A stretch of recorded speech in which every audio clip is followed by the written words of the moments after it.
Hello, folks. That was a little bit of an intro into what we're up to today. So welcome back. This is Heath here. That's where we got to last time in the indie dance video part one.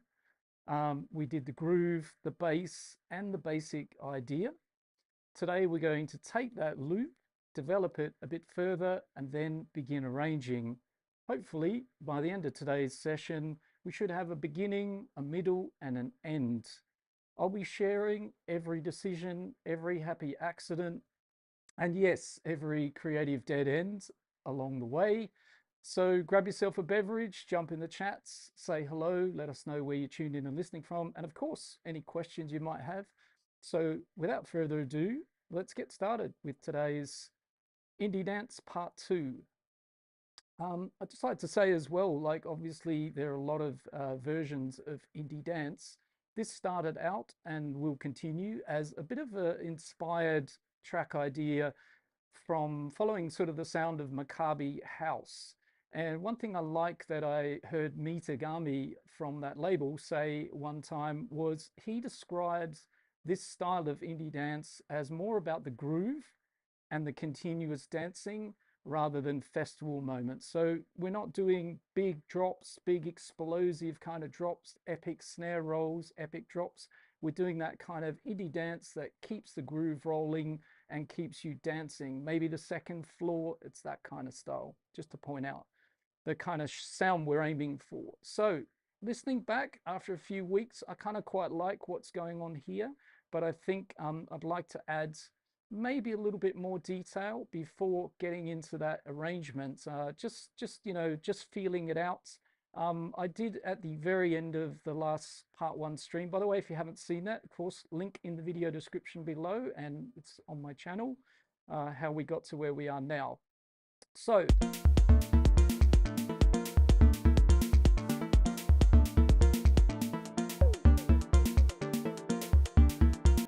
probably say this is the main synth. I've got this kind of really cool little sci-fi effects, which we did over here with Wavetable. That's a really good one to look at in the first part. And now I basically printed it to audio again towards the end of the part one. And we're just using a couple of different takes from that audio take to give us our nice little sci-fi effects. We've got some percussion, and I did start to mess around, I think, with a wavetable over here for like maybe a pad or a drone.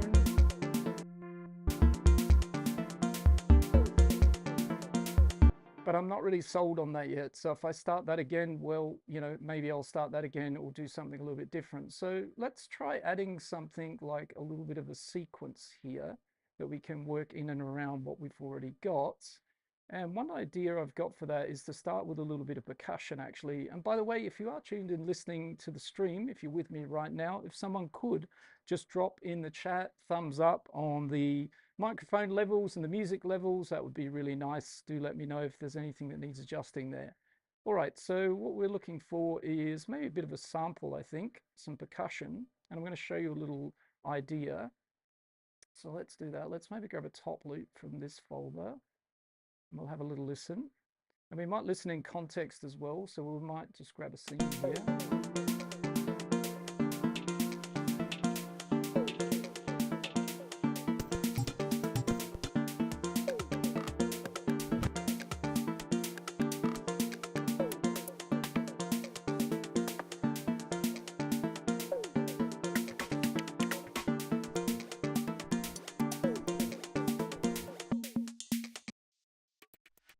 Just turn that off so we can kind of hear a little bit better. But I do listen to this in context, because even though I don't want to use it just straight percussion, more on that in a second, I want to just kind of hear if it fits. Like I'm listening for the rhythm and the groove. Does it groove nicely with what I've got?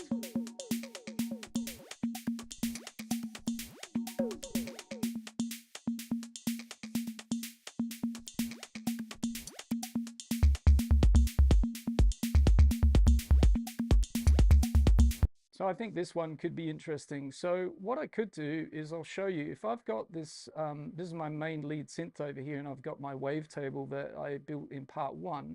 If I drag this percussion over to that track, as long as it's hosting an instrument, so it's a MIDI track, it's got my wavetable on it, and I just drag this percussion loop I like straight to it, it's going to offer me to convert that over from audio into MIDI. And I think if we're looking to sort of like borrow the pattern, the rhythm from this percussion loop, and you can do this literally with any loop that you like the rhythm. So if you're not so good at maybe playing and coming up with really kind of like rhythmical basses or riffs or things like that, this is a good way to maybe give yourself a bit of a head start on that, because we're going to borrow all the good things about this top loop, the velocity, the sort of rhythmical shape of it, and turn that into MIDI. Now, you might sometimes, like I'm looking just for more the pattern, so I'm not looking for harmony because there's not really chords in this percussion loop. Possibly I could try melody if it was able to extract that, but I think I will go for drums, and then I'll make those drums into a melody. So I'm going to click drums. I'm going to let it do its thing. And then what we should have is that kind of pattern that looks like that. Okay. Now it's pretty low down in the octave here, so we're going to bump it up a couple of octaves. And then let's have a listen to it on this actual lead synth track. I don't know why we ended up with more than one, so we're going to get rid of those. And all we need is that. Okay, and let's play it back on here, and you can hear how it could even work here, right? Just as a starting point.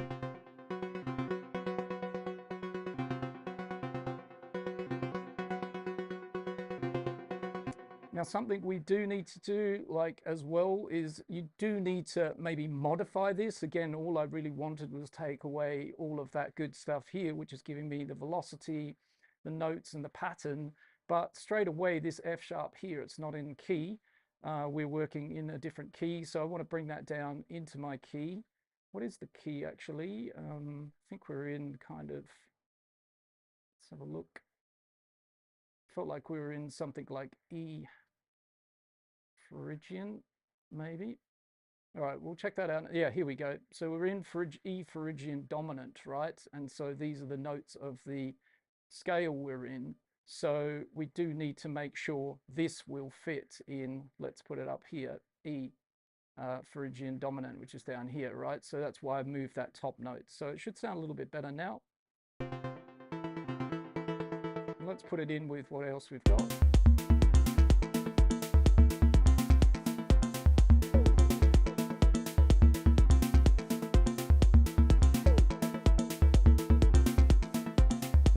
And that's how you can pretty much straight away end up with a fairly cool pattern and riff. And then much like we've kind of modified the notes into an octave, well, we can start modifying, like some of these notes might not play. We can, mute notes, we could add notes, we can change pitches of these notes. So it's a really good, I think, starting point from out of nowhere, right? And we've now got this kind of really groovy MIDI clip that works on our main lead, but we're going to move it over to this empty track, and we're going to build something new. So I just wanted to show you how that can work, and it can work really well across the boards, right across. Like I said, patterns for vocal chops, bass lines, chord progressions, you name it. You can use something with a really good rhythm and use it to be modified. So maybe we'll start with, I'm thinking sort of psychedelic, trancey, or acid, some sort of sequence here that can kind of play with the leads and give us another option. So we could use wavetable, drift, analog, I think any of those, operator, they're all fair game. Let's maybe start with, let's maybe keep it to wavetable, just because that's also a good one where you can kind of see what's going on with the modulation and things. So let's start with wavetable. Let's get it up into a sawtooth. We're looking for a nice bright synthy sound.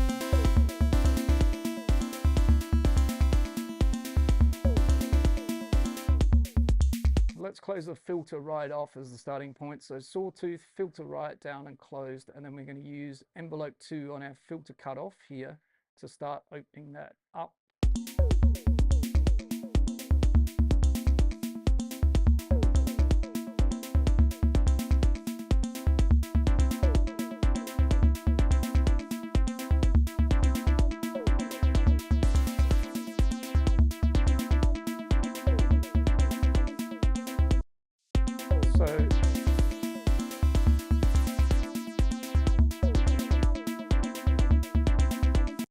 you know, if we're going down the acid road, I'd actually probably prefer not the wavetable, and I'd do the same, but maybe with analog or the drift actually.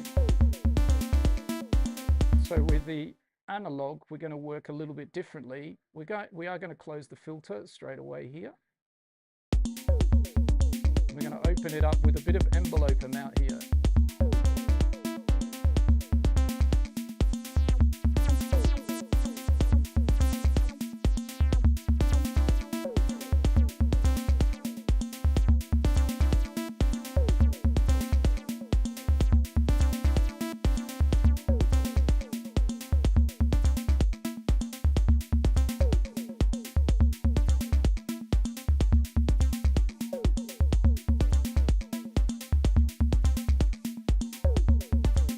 Detune the oscillators a little bit, get this filter section working. It's very easy to do sort of acid synth lines with the analog because of its kind of resonance and filter character. So that's the reason I kind of switched over pretty much straight away if that's the direction we're going for.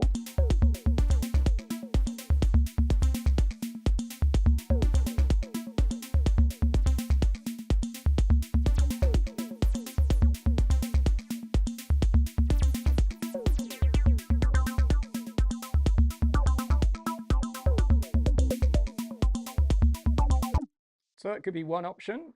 Another option could be that we try a little bit. Let's actually see if we add an interval here, what this would sound like. Maybe we go 3 scale degrees.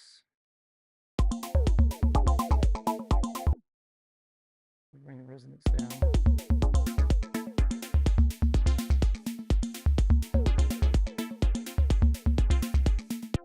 So what I'm going to do is I'm actually going to undo that. I'm going to go back and then I'm going to do this in a separate clip. So let's do a bit of Command Zing our way back here. We'll go back to there. We're going to duplicate that down. Give that a new color so we kind of, oh, that was a bit too close to the other one. By the way, if you are here in the live stream with me today, hello. If you're new to the channel, welcome here. If you're coming back, we'll welcome as well. Do feel free to use that chat box. You know, drop any questions. If you've got any questions about indie dance or Ableton Live, if you want to just say hello, let me know where you're tuned in and listening from. That would be great to hear from you. And like I said, if there's anything that you want to point out, if there's any comment about something I did, or if the microphone or music level you prefer differently, do let me know. All right, so we've got a different color here. So with this one here, we are going to select all of that and we're going to add that interval back in. And I'm going to try that out because that could be interesting. Well, let's see if it plays with the lead or not. So let's try first of all just the sequence. And then we bring our lead back in.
So that works pretty much, but again, it can work on its own. The idea is that it can be a part of the track on its own. That's giving us some more dimension to the track and to the arrangement, okay? So that's idea one with sort of a bit of an acidy idea here. If we go a bit more of a kind of almost a chord at times going on here, which is what we're looking at, then let's see what that might sound like. And we might actually add a new MIDI track and move this over, and then we're just going to call this at the moment for now acid sequence. And then this one, let's go back to the wavetable and just kind of treat this one a little bit like it might be a bit of a sort of almost like a chord idea, like a little chord sequence. I think it's going to get too busy with the lead. Yeah, there's too much rub there. So this one's going to need a lot more work in terms of the notes being up.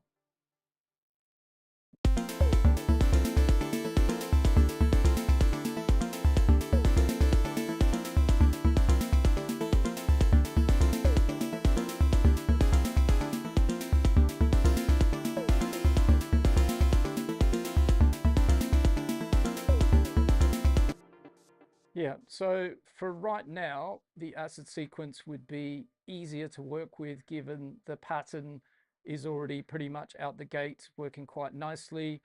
Trying to make those sort of chords or this different sort of synth idea there, it would take a little bit more work to kind of get the right sequence of notes together. I was getting a bit closer there, but I think there's no need to make it so busy anyway and making a clash between the two. So I think this is much easier to work with.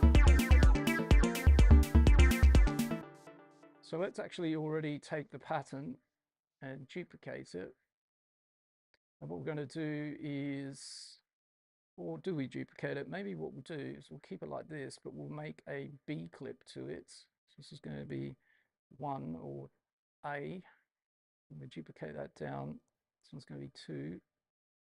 Let's make a little change in here. Let's have something like one of these E's here. Let's go up an octave. That sounds like. Maybe not as high as that. So let's get that view. Get back in there. So maybe not the E.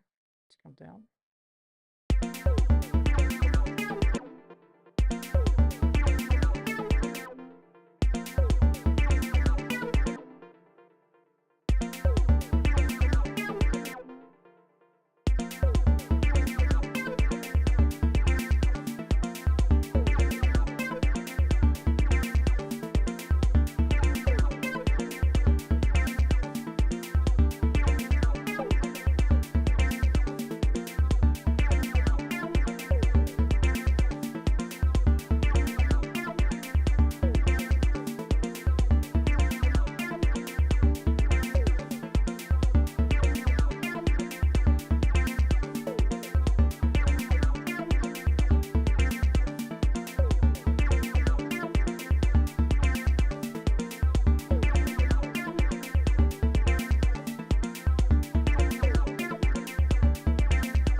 Okay, so just playing around with a little bit of variation in here.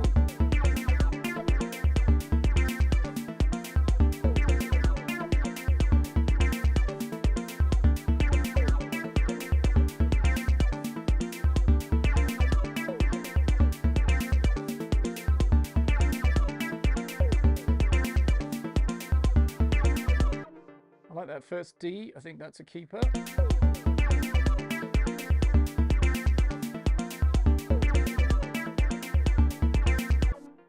And then these, we could add a little bit more velocity to them, but just looking for a little bit of a tweak there.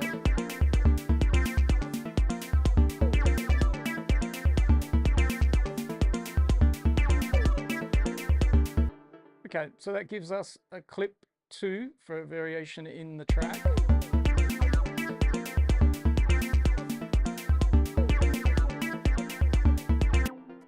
Let's just balance the volume in here.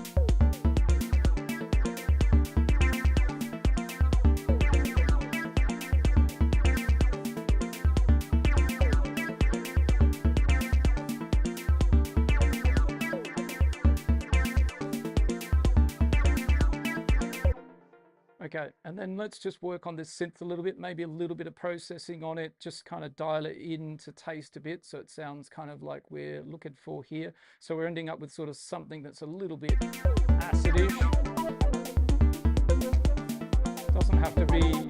Doesn't have to be full-blown acid, but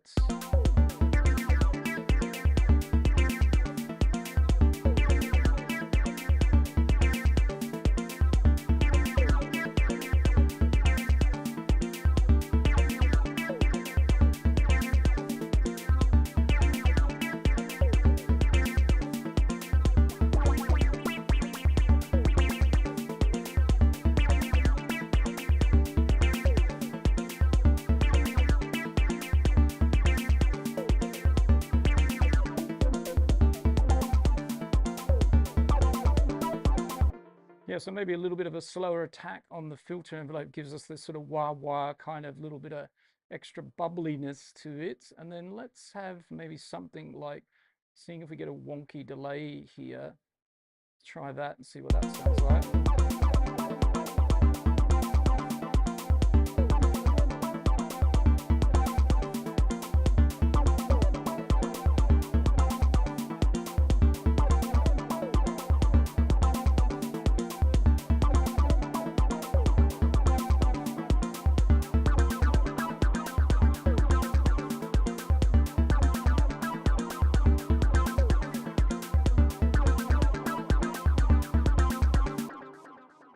Yeah, so that could work. We could also try a grain delay actually on here.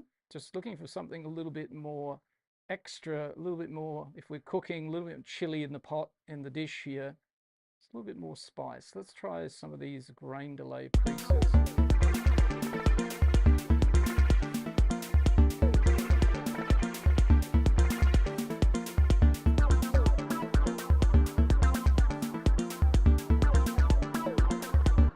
Yeah, bubbles is quite nice. Maybe rumble or quarter tones. A couple of favorite ones here that I sometimes use and then tweak a bit.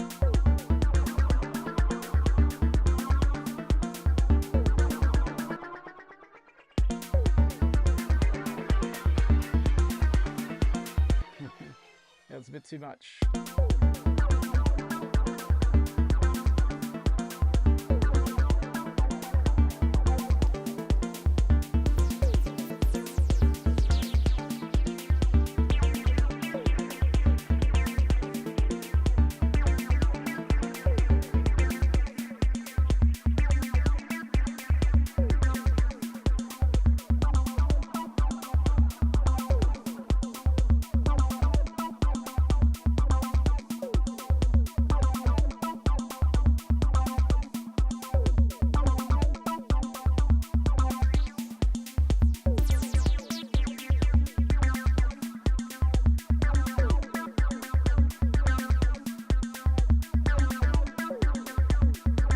I just had an idea actually. What we can try and do is just try a little bit of a repitch here instead of similar to this, where we were going for a little bit more like of a chord layer.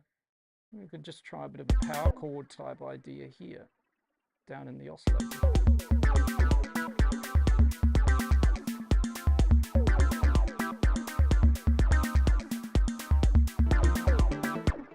Again, I think it's too much music. Yeah, it's too much to compete with what we've got in the lead, which is not, we don't want to take away from the work we did in part one. So I think this is a good enough new addition here that could well be, well, I'd say it's a keeper. The other parts over here, like I said, they are left over from part one. So let's bring this sequence down somewhere here, and we can kind of like move all this stuff down, so we don't get confused about what we're working with and what we're not. Okay, and let's hit play.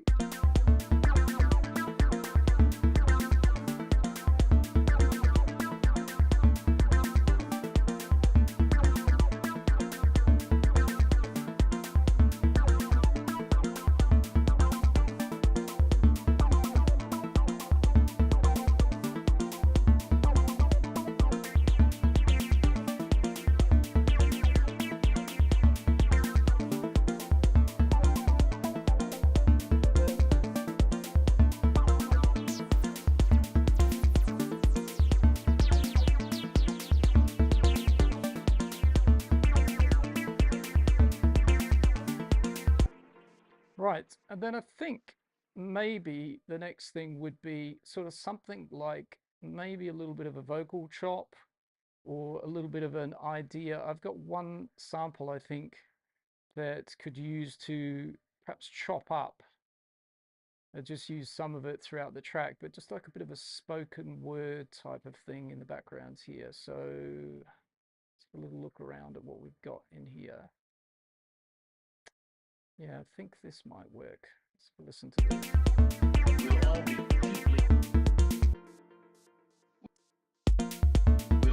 deeply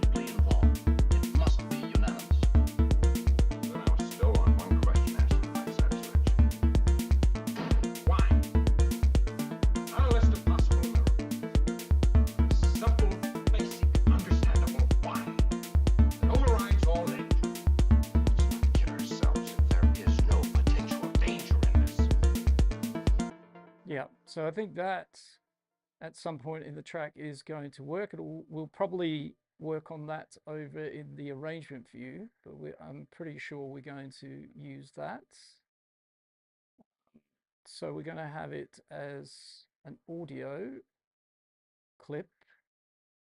We also might try working with it in MIDI as well. So when we're going to use it as a spoken word, it's going to be in audio. And then maybe if we're looking for a bit of a chop or something from it, we might do that in MIDI. So let's say we bring it down here and we just see if there's a good little vocal chop type or just a little kind of choppy sequence that we can use from the voice. A little bit of a riff.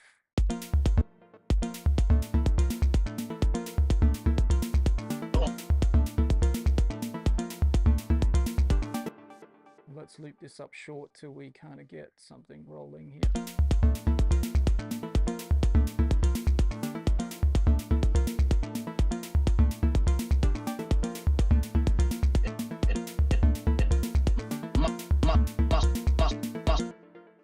Get that volume down a bit.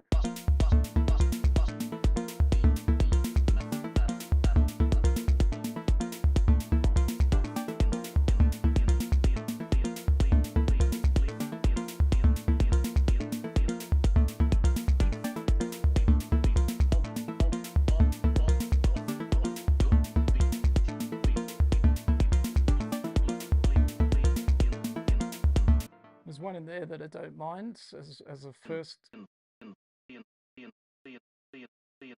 something like in there.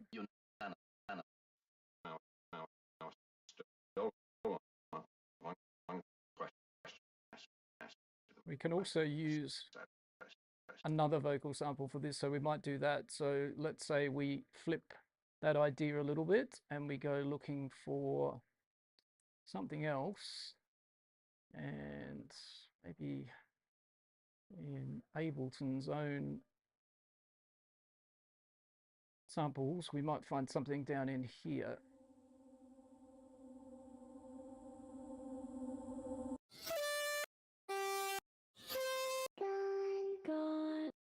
Okay, let's pump that down.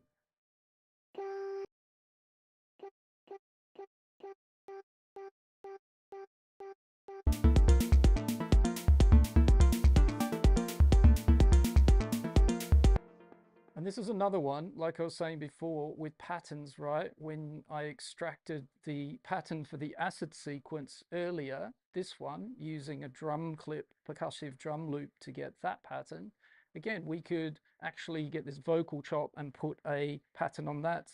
At 231 Recording Studio, stop in to show some support. Well, thank you very much. And thanks also for dropping the comments as well, by the way. I appreciate it. Hopefully everything's good on the end of the viewing end. Do let us know. Yeah, do say hello. Do let us know when you're tuned in and listening from. And of course, if you've got any questions about Ableton Live, indie dance, all that good stuff. So, you know, just to show you, if I take that same clip that I created before here, this acid sequence clip, and I put this over on the vocal chops, let's just move that over there. Hang on. That's the audio track. That's not going to work. It's over here. But yeah, okay. So there's a reason that doesn't sound too good at the moment, I think, is because we've got different pitches here, right? So if we kind of just use some of this is the thing, when you do use this technique, or if you use this technique, use a percussion loop and you take the rhythm from it, don't expect it just to work in terms of musicality, be in the right octave. Are you going to keep all the notes? It's just an interesting creative way to get a starting point, right? So why this doesn't sound great right now is it's again trying to play all up and down in the pitch. So if we just keep it on one pitch, it starts to make a little bit more sense. But again, that was just, I don't really want to use that. I'm just showing you that, again, if you wanted to do vocal chops and use this kind of like idea, you absolutely can, but you're going to need to be ready to modify it. So we're going to actually just we're going to write our own here. So right now we've got a C here. Let's see if we can find out on a tuner. So we're going to clear this. Do we actually have a C in the vocal itself? Like, we're playing a C in the MIDI clip. Are we getting a C here? No, we're getting a G. So that means if we want to match that, we need to come down to a C. Right, so now when we're playing our C note in the MIDI clip, we've got the vocal playing a C. That's a very important move with a sampler. If your ears are really good and you can manage the vocal being in this pitch and your note being in that pitch, then good luck. But you know, it's better to do work like this as the safer way to work with a sampler. So we've now got that vocal in key, right? And if we put that sequence back, now actually every note that is in this sequence will play the vocal in that pitch.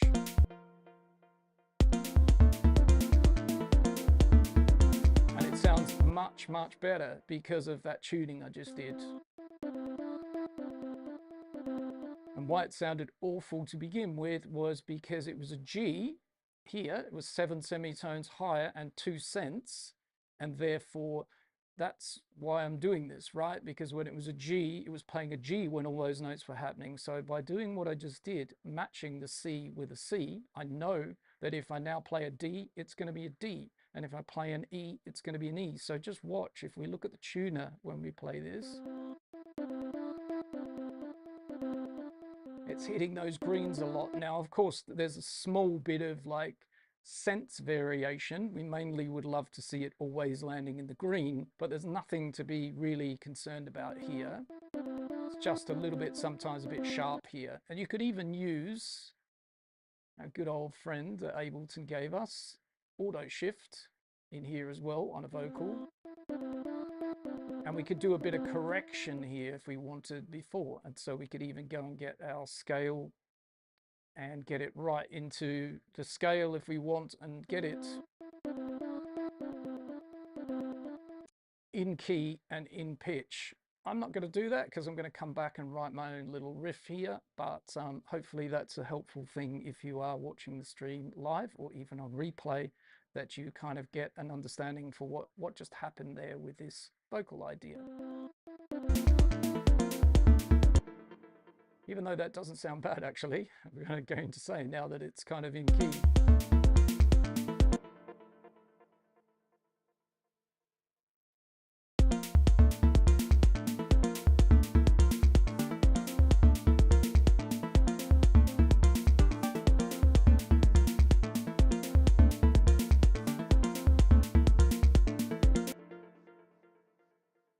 So yeah, we don't need to get too carried away.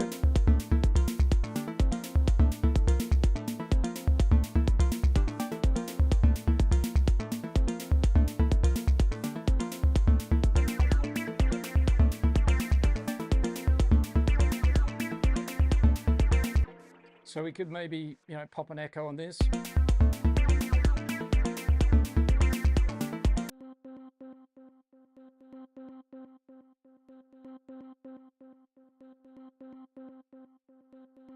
A ping pong delay, or pop this out to a quarter, so the left and right a little bit out of sync. Let's also normalize the sample.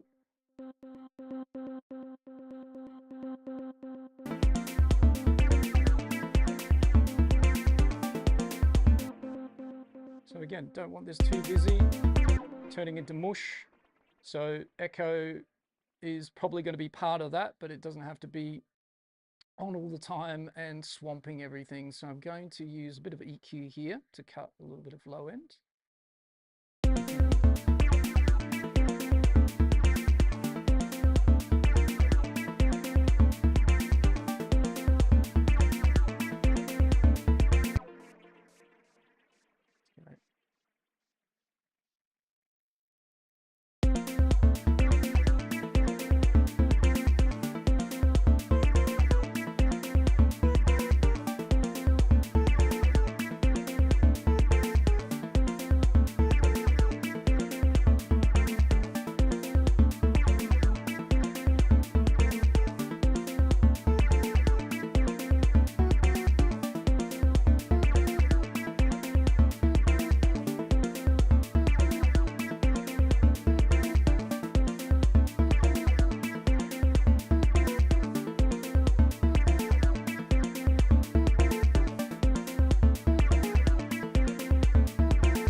And, you know, this is turning into a bit of a nice melody here, maybe a good alternative to the sequence or instead of the sequence that I built at the start.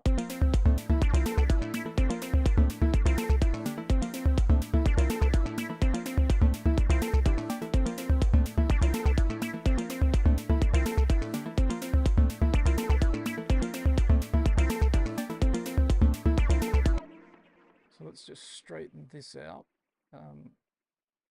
We'll redo the velocity, I think, so we capture everything a little bit, give it a little bit of randomization.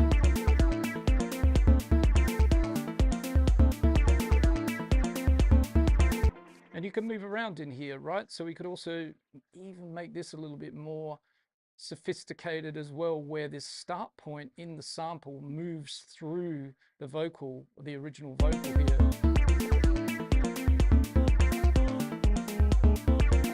Just watch out that when you do that though, now we're again messing with this tuner here. So just to point that out, you know, so I'm going to go back for now to where I had it, but that's something to keep in mind as well. I got a little bit carried away there. It will work, but you have to keep in mind that if you flick through the sample here and move around, you'll have to retune the synth to make that kind of work properly. And given we've got it, the vocal chop here in a simpler, we can also shape the envelope.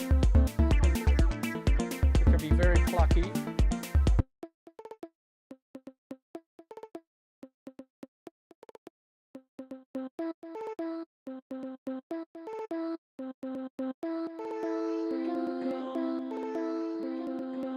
That's quite nice. Long release, it starts to blend back into itself. I like that.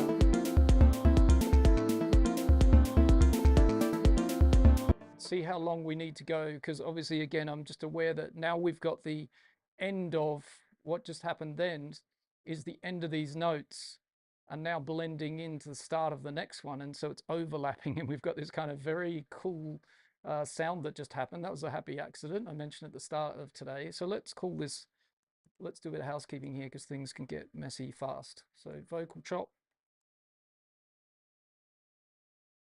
and let's give that, my vocal coloring generally is on the pink end of things. We're going to get rid of this acid sequence clip because we're going to stick with what we've got now. That can go back over here. I'm also going to color that in colors that normally that would be. Okay, vocal chop.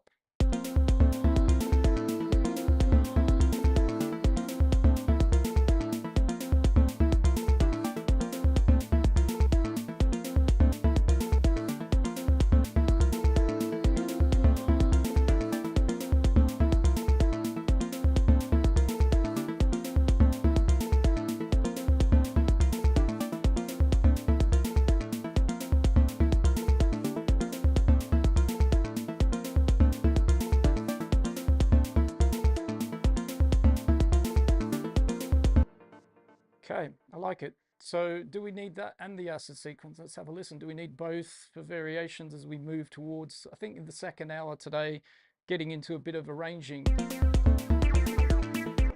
So again, what we might do now is this becomes a little bit more simplified, which is another option here. So this started as a percussion loop today, which turned into this. So what we could do in here is look for little motives. And maybe all the acid sequence will be is just a small portion of this where we've got sort of something like a little melody or a little pattern that we can use.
just listened to that in solo, so I'm just thinning it out a bit so that it gives space. That would make it potentially work with the vocal chops and the main lead, and they can all play together, and then they can also play on their own.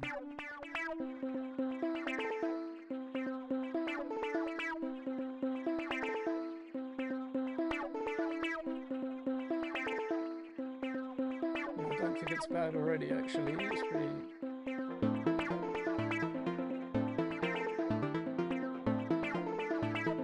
Let's try this up an octave as well.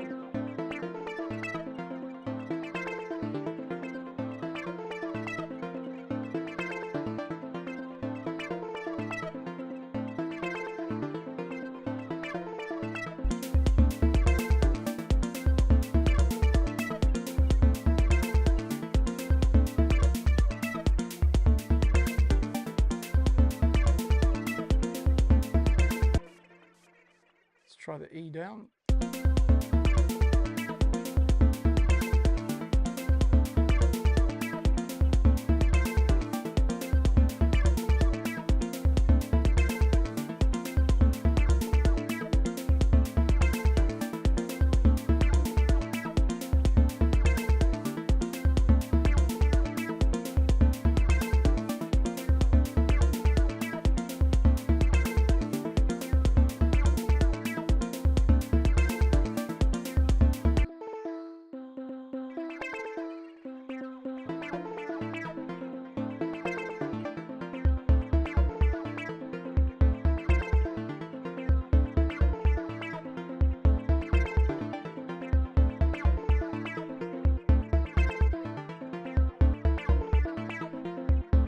Back to shortening the release on the vocal. It's getting a little bit too hectic where everything's kind of overlapping, but I'm hopefully you're following along with what I'm doing here. I'm giving myself some space. I'm letting these parts breathe, allowing them to fit together. They did fit together before, but when you start adding more, if we don't kind of subtract potentially a bit as well, we're just kind of building up mud and frequency, and everything's kind of like smudging and smearing itself. So here we're trying to let things breathe, and I think in this Maccabi kind of house sound that Mitagami does, the tracks are very, they breathe very well. There's a lot of definition between the different sounds and instruments, so we want to kind of follow that a bit, I think, as well. Let's have a filter on this vocal chop as well.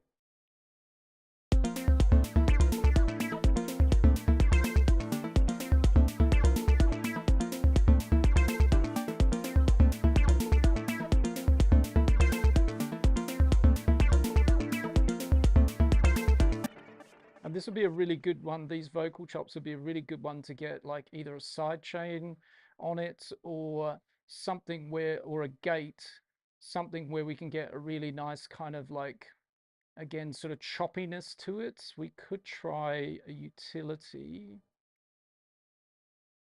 and do some gain action, or we could even do it on the volume itself. Let's try it with the utility. Just try out this idea here. By the way, if you are in the stream with me live right now, do feel free to, the chat's a bit quiet, do feel free to say hello firstly in there. Don't be shy. Nobody bites here. And if you've got any questions about indie dance or Ableton Live, do feel free to drop them in there and I'll do my best to answer them. So let's try an LFO. I'm going to map it to the gain, but we don't want it going up here too much. So let's get this depth down. Well, what we'll do is we'll move it to the offside, offset it that direction a bit more, and the depth a little bit down. Let's get a square wave. Let's note sync it. So we start with quarter notes, something like that.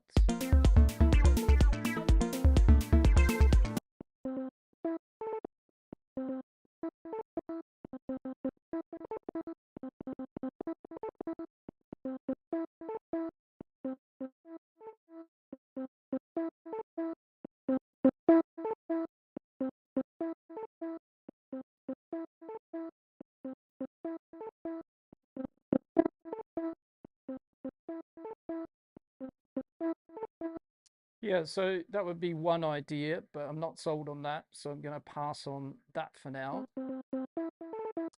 But I'm looking for a little bit more spice to that, so I'm going to actually try another idea.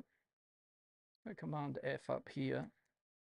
Most recent video on my channel, I investigated this great device that most people kind of overlook and don't really play around with, the Buffer Shuffler 2.0, which lives in our, it's been in Ableton or Max for Live since almost the beginning of Max. And what we can do is kind of resequence this a little bit.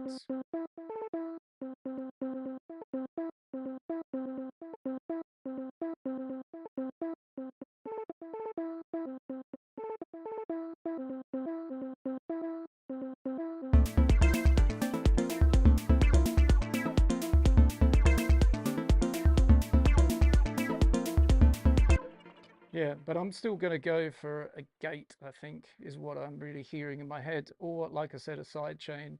I kind of want this to have like a nice kind of choppiness to it, which will make it a bit more interesting. So if we put a gate here, and then what we can do is let's maybe try something like a shaker loop.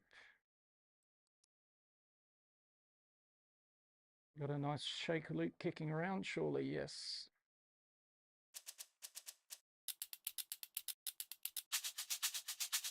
That could work. Let's try that. Put it next to it. And I'm going to mute that. And then we're going to ask the gate to listen to that shaker loop. So we need to tell it, listen to that track.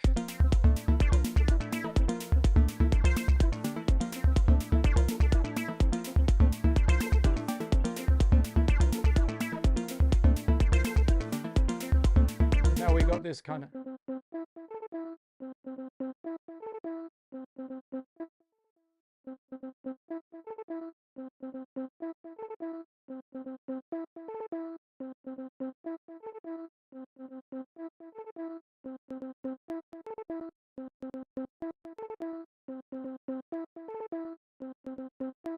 So we get those pops by having a very fast attack, so we'll turn that off a little bit. And if we go too deep, no gating. So as you can see, a shaker loop can be quite interesting for this,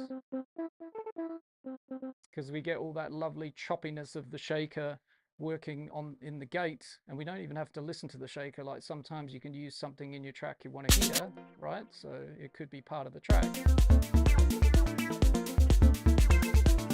You don't have to.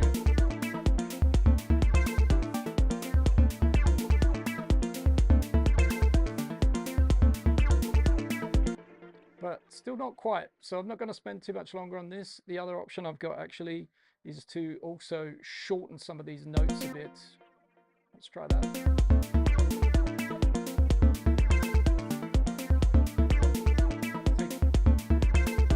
I think that's the better answer, actually.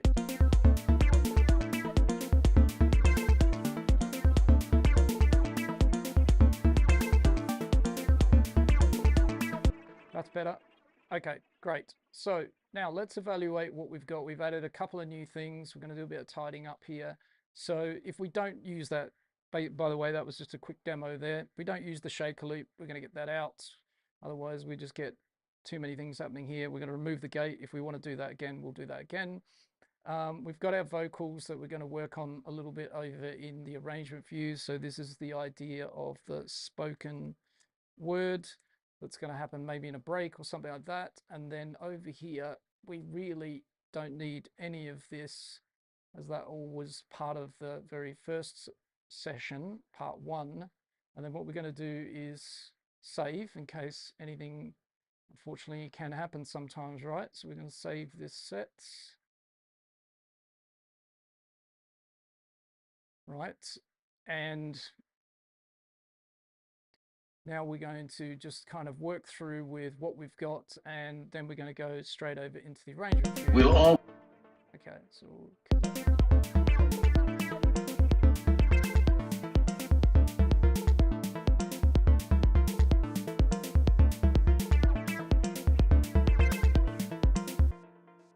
let's try and remember what I've got there. So that's that clip. It's that clip. The vocal chop as well, I can kind of hear this also being a 1 and a 2, and I think what we've got now is a 2, and I think a 1 is a more minimized version of this, again, to give ourselves a little bit more room to breathe.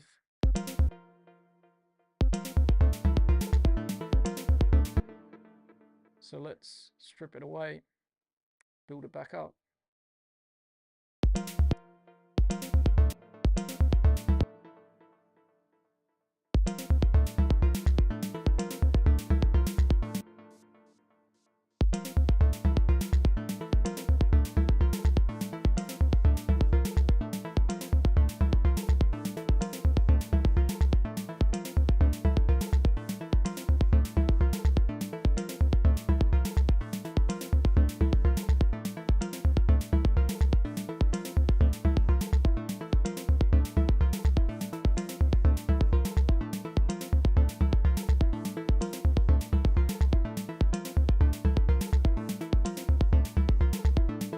So like that gives us again another nice little progression to move between. So let's now build, because this all kind of like started the last time when we were together in part 1. Let's build a new full scene with everything. So let's say we just insert a blank scene, and then we're going to put everything we've got in that, which is the bass, clap, closed hi-hat, open hi-hats,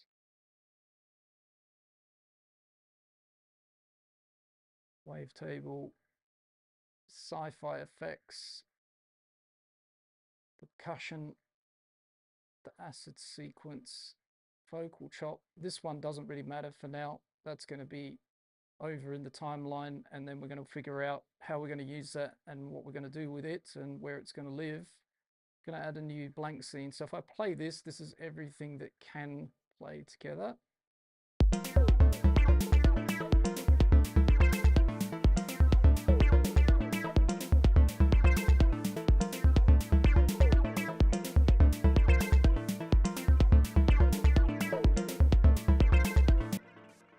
Okay, and now what we're going to do, we're essentially going to start again. Well, we don't want to get rid of all that actually, because we've got some 2s here. So let's get any 2s into position. This one, we've even got a 2 and a 3. Bring those up. Those are variations, right? That's the idea behind that. That way we can unlock certain sections of the track with changes. It's always good to bank those. I encourage the artists and producers I work with all the time that when you're doing this kind of developing and jamming and starting your ideas, bank extra changes to the pattern, bank different percussion loops, bank different chops, like what I've just been doing a lot today, like, you know, stripping it down. So I've got this natural strip version to the more built up version, or the other way around, right? We're looking for the ability to switch clips, and that's going to help our listeners stay engaged with our music and stay engaged with this idea. Okay, so we're going to clear out all of these clips. I just need to just do a double check. I've got the 2s, I've got the 3s and 2s, and the 1s and 2s. Yep, 1s and 2s. Okay, great, because I don't want to get rid of any of those by accident. And then we're going to bump these down a bit.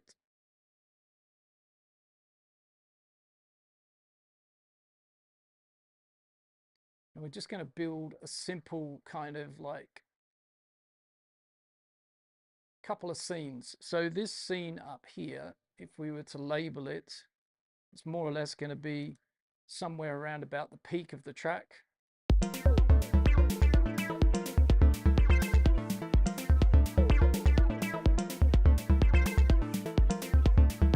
For now, that's about as energetic and as peaky as it would get.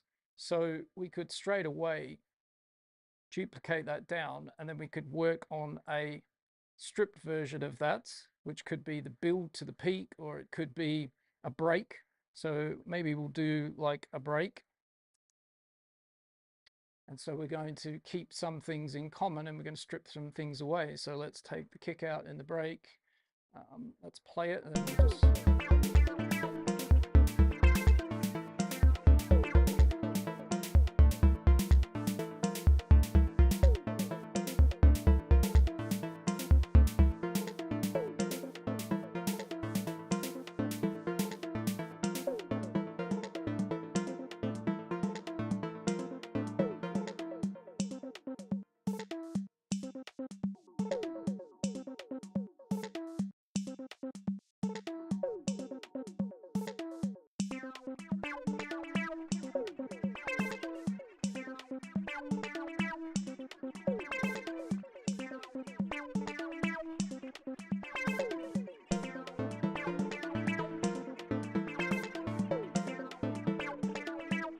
So lots of options. This would actually be, if I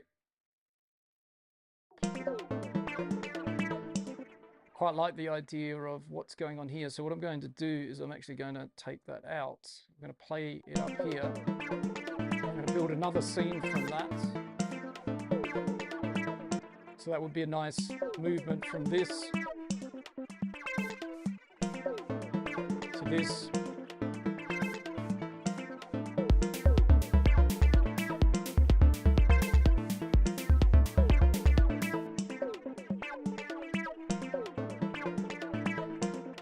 So that's still kind of break, but it's break with a little bit of variation. Let's call it break 2, where the synth plays in there. And then we've got our peak up here. So we could do another scene, which could be like a very stripped kind of intro scene. Let me just check that what I've got in these clips as well, because I feel like I want to kind of see, just balance this out a little bit. So that is 2. What's in 1? Just to remind myself. Okay, so 2's busier. So in theory, actually we can go up a gear to this. So let's put 2 here with the top scene. I think similarly, if I look at the wavetable, 1 is this pattern. 2 has a little bit of pitch variations. And 3, I'm not quite sure actually. Let's listen to that.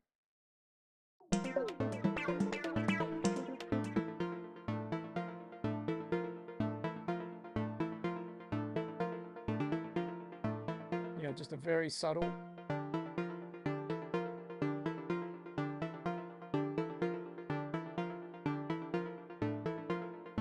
Okay, so this is up an octave. So let's actually put that in there. So again, lots of nice moves. So I can think about like our second peak will include some of these changes, right? So if we start building another scene, let's get out a solo, that'll help. Let's do some stopping and clips. So we've got our second clap in here, which has got a little bit of a fill.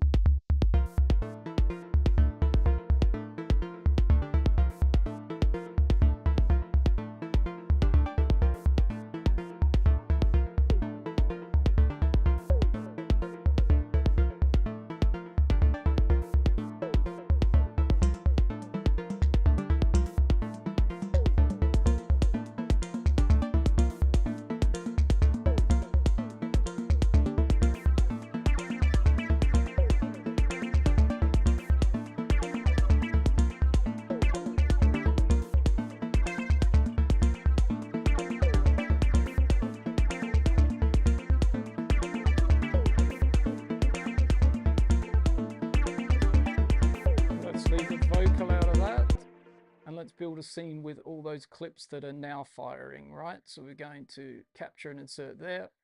That's the scene that has those. That's going to be a really nice variation from the peak up here.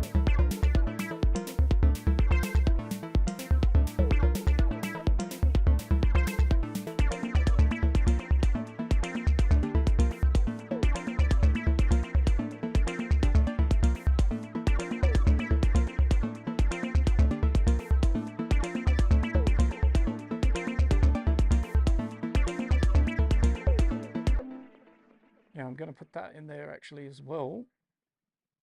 And that actually, guess what? I'm actually going to call that the new peak.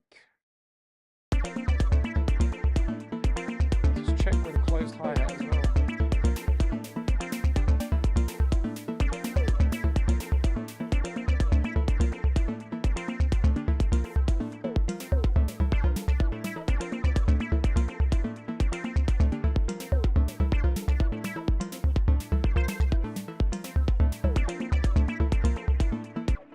So it's pretty, I mean, once you've got all these parts and pieces here, as you can see, it's kind of, I think, reasonably easy to create different energies of scenes, and we could carry on here really building lots and lots and lots of different scenes here, second breaks, intros, outros, all that kind of thing. I'm just going to give myself a few scenes here, and we're going to sort of, given we're on YouTube, get ourselves into the arrangement view and start sort of laying this out a little bit. But I'm kind of happy that I've arrived with what I've arrived with, and I can feel that I've got some nice ways to freshen up the track here as we go along. And I haven't even used yet, you know, the third clip here on the wavetable.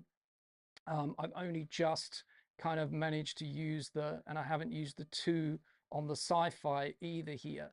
So I'm going to mark those two clips actually, just a different color, to remind myself that I've not used either of those. And of course, we haven't used our vocal over here either. So it's just good to see that we've got, as I said, all these options up our sleeve. So let's do a little bit of a copy and paste in this case. We could also record this over, jam it all out, launch the scenes, stop clips, play clips. That's a lot of fun to do as well here, but I think I want to spend this second hour here trying to get a bit of a start, middle, and end to this track, and then we see what we need to kind of join the dots, how this spoken word's going to work, you know, and then we can start like laying it out a bit more. So we're going to call this maybe just a build, or yeah, something like that. It's just another slight difference to the peak scene, let's say. And then we're going to grab all these clips. We're going to bring them over into the arrangement view. Let's bring them a fair way in if we can. So get them somewhere around about here. Drop them in there. Then we're going to turn our back to arrangement button on so we can see what we've got. And so we don't miss out on those clips that we haven't used yet, we're going to get those over as well. So on the side, let's start with the wavetable. And we're going to drop that over here. So that's up our sleeve. Sci-fi FX, similarly. And then the spoken word, which we haven't touched yet, but we will do at some point. So, you know, that's how it kind of looks. And again, if you wanted already as well, we could, you know, have separated these a bit. So, you know, this kind of like break scene here, which is the second one down, right? There's one break idea. That could almost be in the intro. And then break two over here could be somewhere along here, right? And then we're sort of talking about joining the dots between all of these sections, and then that other peak or build could be somewhere here, just sort of spreading it out a little bit, right? Something like that. Okay, so now what we can do is just like literally start trying to get some connective tissue between these sections and figure out, you know, what's going to happen. So I'll use this first break as an intro. I'm sure I'm going to strip plenty away, and let's get cracking here. And another thing I'll often do, by the way, is I'll take my kick drum and I'll stretch it, not everything, kick is at the top, and I'll stretch this often if I'm doing this kind of subtractive style arrangement, kind of stretch the kick right across the whole track until roughly I get sort of somewhere in my head where I think the track length might be. But again, I'm not going to hyper focus on that, because we might be a 6-minute track, we might be 7, we might be 5. We want to try, if we can, to feel that out. And then what we might do with this break scene, stretch it out 16 bars. Drop a marker there. Let's give that to the first, and then we're going to drop another marker there. And then let's have a little listen, and we're going to actually put that second marker there. Changing my mind a bit today, but that's what happens when you're live in the moment. By the way, the chat's a bit quiet. Do feel free to say hello if you're in the stream. I don't bite. Chat, you know, the chat's there to say hello, to let me know where you tuned in to listening from, and also to Yeah, ask any questions about Ableton Live or Indie Dance if you have any. I'm going to have a sip of water. It's pretty hot here. I don't know if it's hot where you are.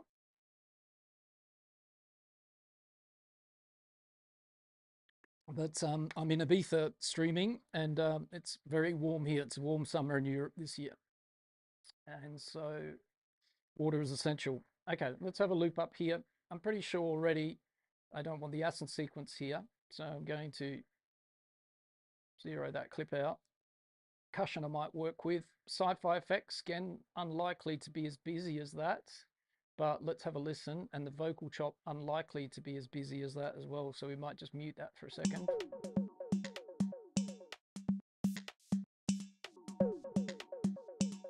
So I don't mind that already, but I would straight away, we're going to start kind of modifying this by removing some hits, stripping it away.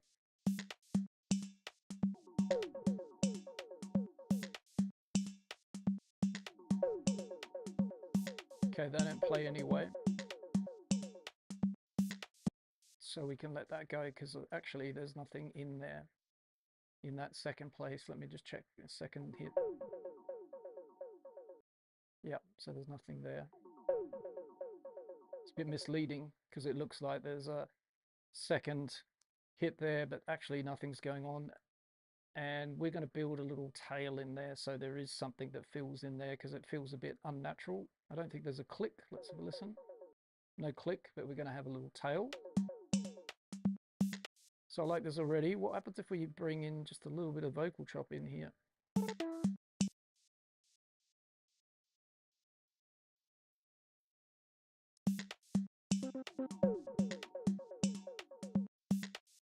Yeah, so maybe we have a little conversation between these pieces. Let's go back to the start.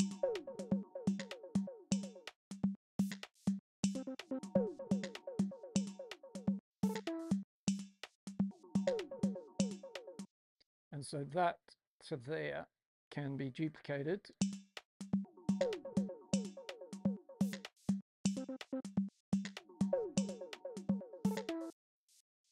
Maybe we can do the same with the hi-hats a little bit. This is why I love using zero, by the way, because it allows us to never delete. I don't ever delete things. I zero them out so we don't hear them. And then I can do this kind of detail work where I'm now just kind of like, you know, adding little bits of detail back in where I'd like to have them.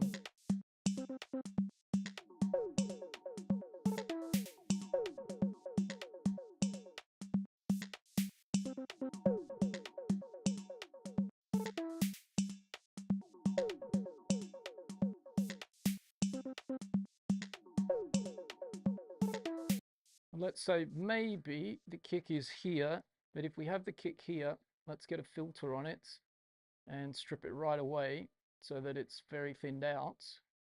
Clear that and see what it's like, just to have a little bit of groove here. So let's go low cuts or high pass, whichever language you deal in.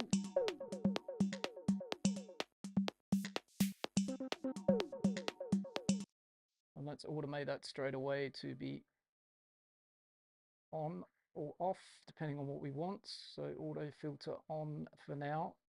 And then we might drop it back in predictably here, and we might not. We might drop it in earlier or later. Let's see.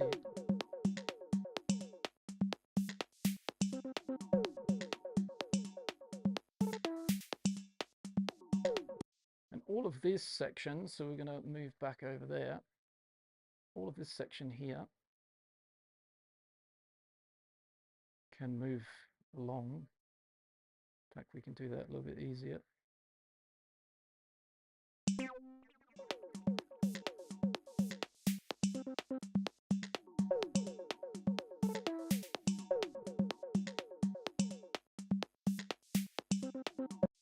And this last one here, I think there's an opportunity here to modify this clip. Let's get a different pink or different color. Let's try dropping this one just at the end of the phrase. Let's drop it down an octave. I think that could sound good. Just to signal that it's a turn of phrase here.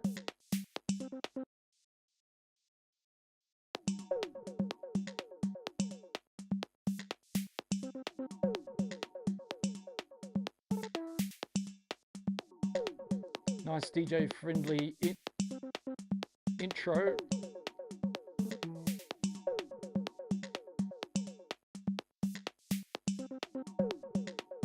I want something to happen in this second section, which is why I put that marker there, because for me in this 16 bars here, I'm dealing in 2 lots of 4, 2 lots of 8. I want this second section to not be exactly the same as the first. It needs a little bit of something that makes it a little bit different. So I think it's a time where we could try a little bit of tom action up here.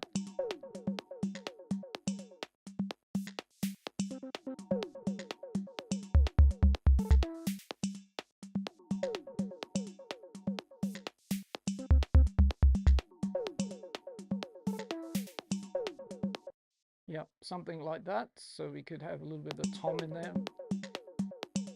Definitely the wavetable is not going to be here at this point. I was working with someone just in the last week or so, and I said to them, when you're doing this kind of thing and you're starting to lay out a track like this, and we know up here, this is our kind of main idea that we worked on before we got here. It's like playing poker. It's kind of like we don't want to reveal all our hand yet. All we did from the first section to the second is we're just adding a little bit of something new, and sometimes we're actually taking away, and that's more powerful than adding something new.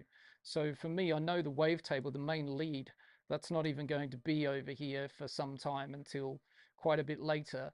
So, you know, we're just basically playing poker, teasing out our hand, making a nice DJ friendly intro as we work our way along, but we don't want to give everything away here at all yet, right? So that's the reason for making these kind of little edits where we, you know, change things around a bit so that, you know, it doesn't all happen at once. One new thing happened here. If we bring 5 new things there, it's too much. You're giving yourself much less to play with later on, right? So we want to make these little edits, and they might actually help us go a long way before we play this full clip of the vocal chops, right? Or number 2, if we've got a 2, which we do over here. So that's the game we're playing here right now. And I think up here we can do what we probably would normally do here, which is drop the kick in there. So that's going to come in.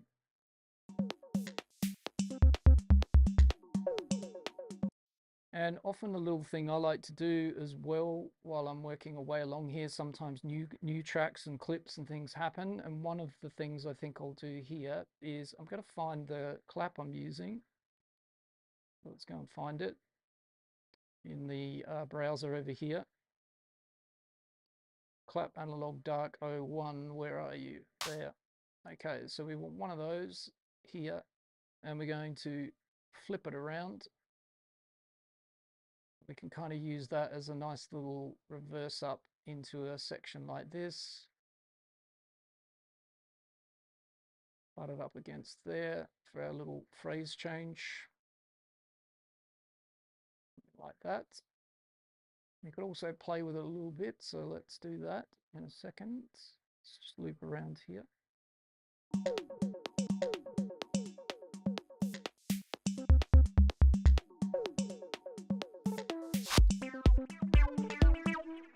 Yeah, so we don't want any of that yet.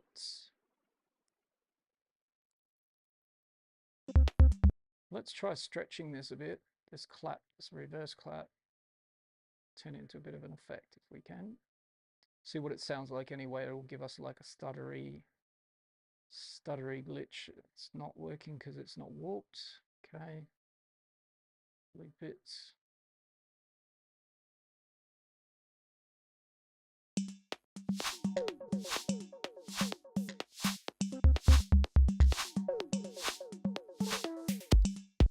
Yeah, okay. Well, work in progress. I don't want that constant loop, but that could be nice with a little delay on the end of it. That's a sort of polish I'll do later, right? It's just to get the feeling for now. Okay, so now we're jumping into our next 16 bars. So if we do that, jump on over here, we're going to drop a marker right there and one right here.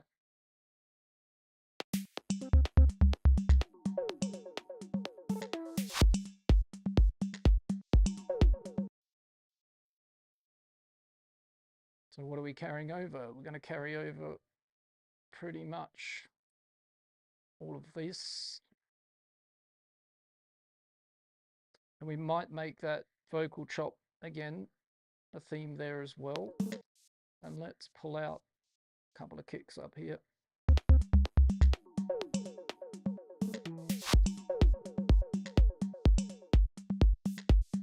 And I think what will happen here is close hi-hat comes in, but we're going to filter this in.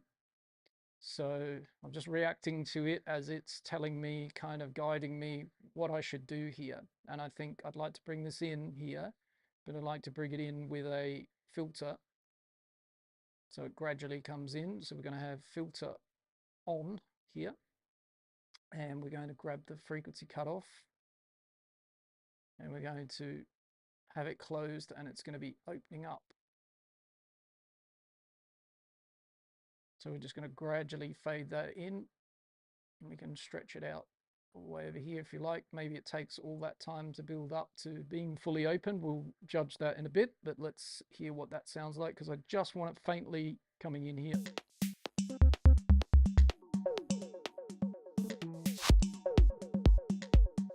So we don't even really hear it.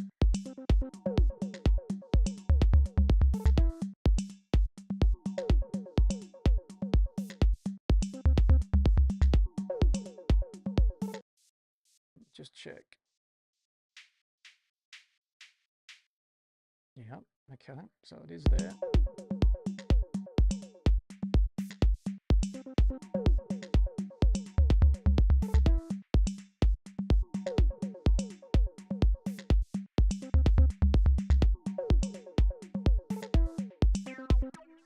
And in this second section here, almost, again, I can really say, to be honest, for now, no acid sequence, no acid sequence. Continuing that.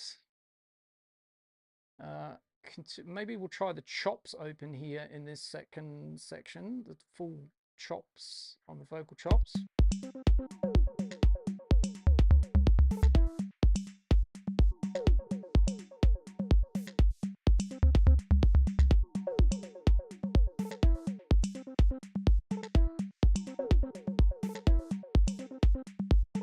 Too much. So we're going to keep our theme going here. Let me get out of automation mode.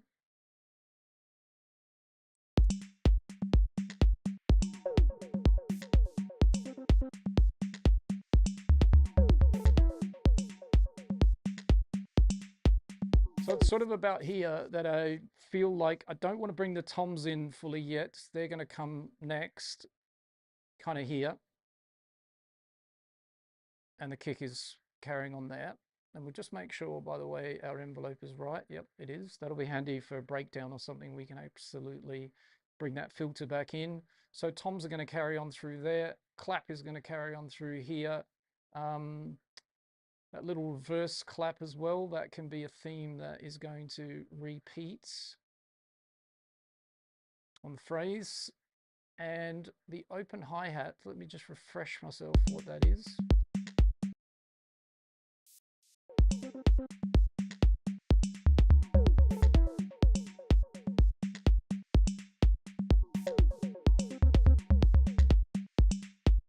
Yeah, so let's now try out some different ideas for what is going to be the second change in here, which I'm unsure about. So what happens if I use the second clip of that, which is here, of the little sci-fi bleep.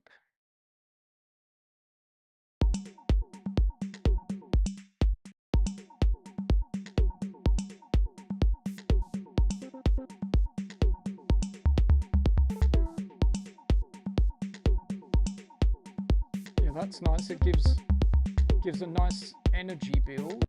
What happens if we kind of try and create something new here where the two of these play actually together?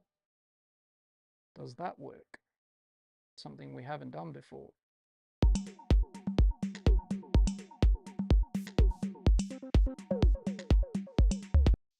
Might work.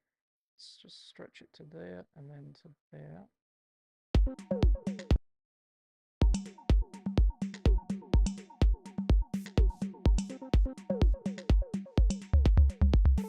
Yeah, these could be almost a conversation, I think.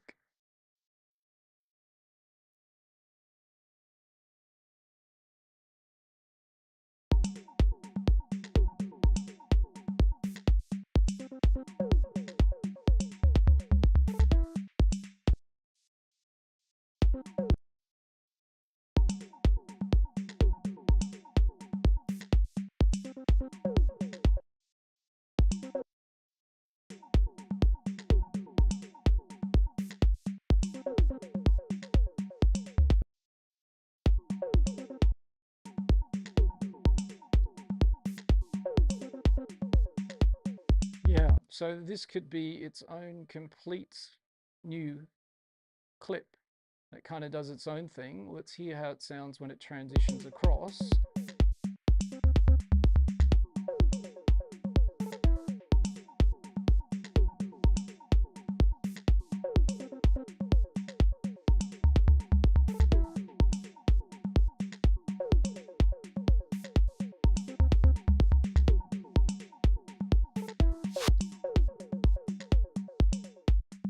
Yeah, that works for me. And this area here, it's not going to be silent. There's going to be a delay or something that's going to fill those original ones into the silence. So we're going to play with that space. But this is a nice little variation that now works. And it's also sequencing slightly off the grid in its own kind of unique way. So maybe that will continue exactly like that. So this is kind of, as I said, I enjoy this kind of thing where we start to, on the fly, come up with new ways of working with the clips that we had from the very beginning. Okay. I do think this filter cutoff probably needs to open a bit quicker.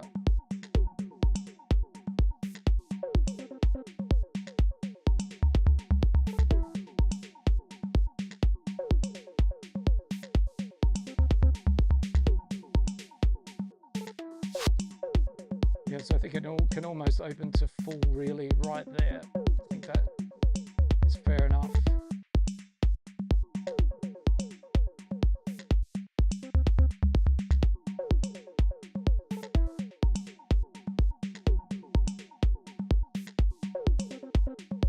And in this section, the tom's going to come in, the kick's going to come in, we're going to go up a gear in energy, and we're going to remove a few things. I think the hat can continue.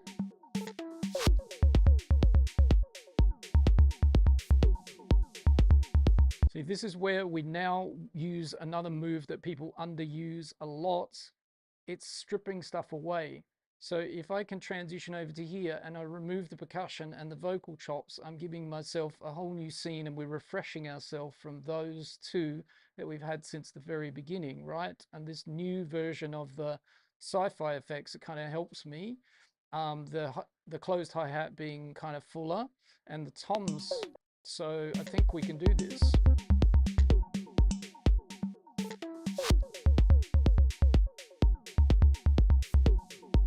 I don't feel like that hurt anything at all.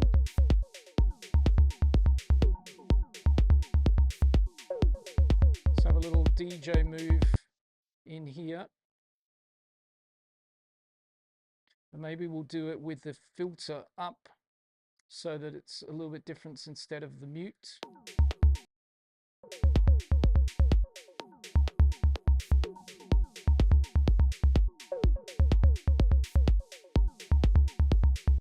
And once again, now I'm searching for my second change in this area here, which for me will be either a new clip or some sort of variation with what we've got already that we've been working with. So thinking here, I could try the second percussion clip here.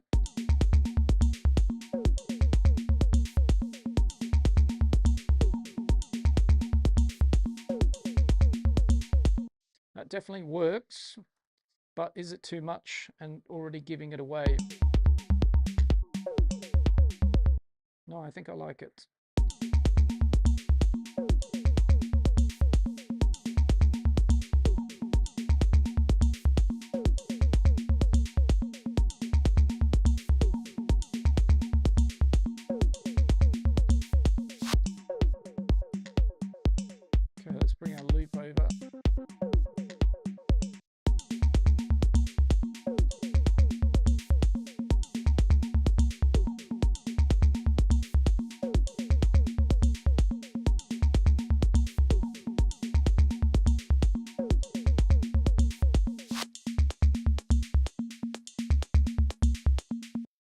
Okay, that's good. Let's see if we go full vocal chop in here. Something to go in this little break here. I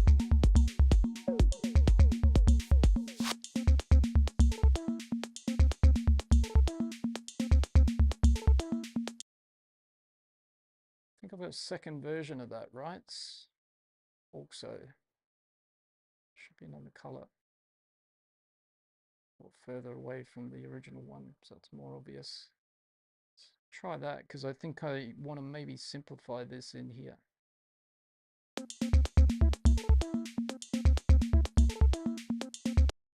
Yeah, not quite what I want. Okay, so let's go another way. This might be the entrance of something we haven't used yet. So maybe it's something from this clip. We'll all be deeply involved. It must be unanimous. Then I'll still want one question answered to my satisfaction. Why? We'll all be deeply involved. It must be unanimous. Then I'll still want one question answered to my satisfaction. Okay, so what we might do here, we haven't gone hunting through this for every bit that we might use, but let's say for now we warp it, put it in Complex Pro, loop it up, and then we can kind of stretch it out and we can play around with different sections. The first bit's okay, but maybe... Understandable. Why? It overrides all game. That's why I discovered he had to. Push any further, not to. Learn any might be then. Faint-hearted have been warning themselves. I don't believe we can stop. Oh, hang on. Or not the whole grow and exceed themselves. I don't believe we can stop. Or not the whole grow and exceed themselves. I don't mind this loop. It dropped a moment ago as well, and it sounded quite cool when it dropped. So let's play with that. Get our automation, stretch our kick along. Clap is going to continue. We'll just pull it back just before that. Because again, where I drop those copies over from the session view, over from here, I didn't put them in anywhere where I knew 100% they would stay, right? So I'm sure you're with me on that, but just to say it while we're there, that, yep, they're there for ideas, but they don't have to be, they weren't placed in exactly where they need to be, but we're trying to join our way to there and to there. Is a bit of the idea, right? So let's carry on with stretching out things that are going to continue. We think.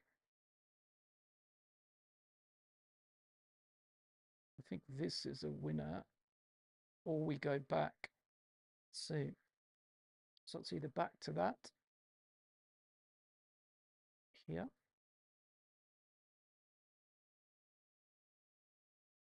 Back to that version, or it's going to be the other version. This clip can come out. I think we're going to continue this over. And then maybe, not the vocal chops, but maybe the acid sequence or something like that in this area we'll see. Don't believe we can stop. Or not the whole grow and exceed themselves. I don't believe we can stop.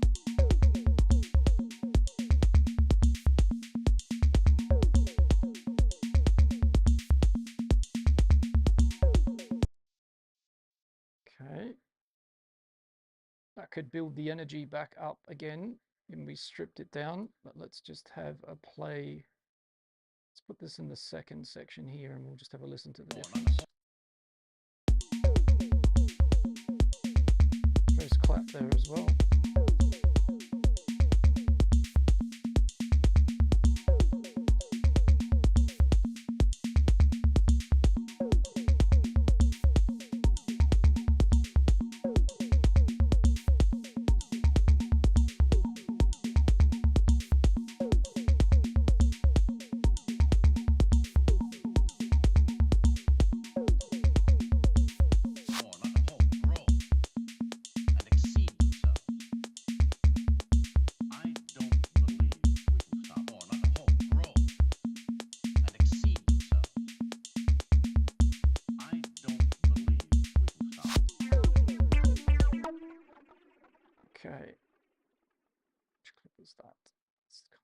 script versus that one.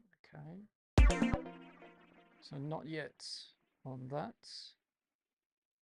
Is it time for the wavetable?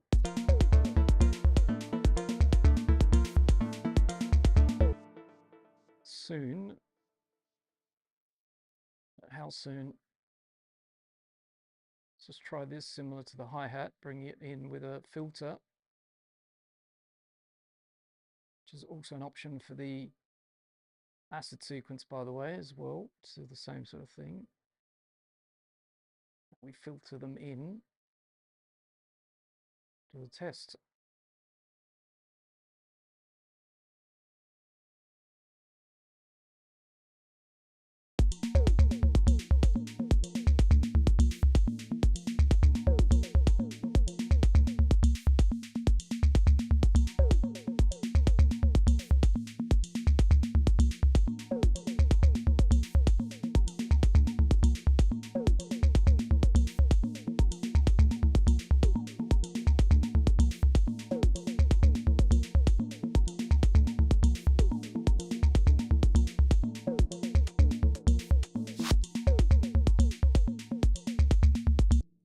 Yes, something exactly like that.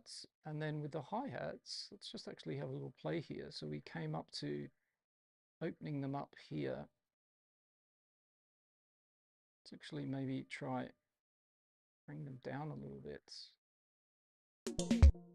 As the synth comes up, maybe we'll bring the energy down a little bit on the open hi-hat.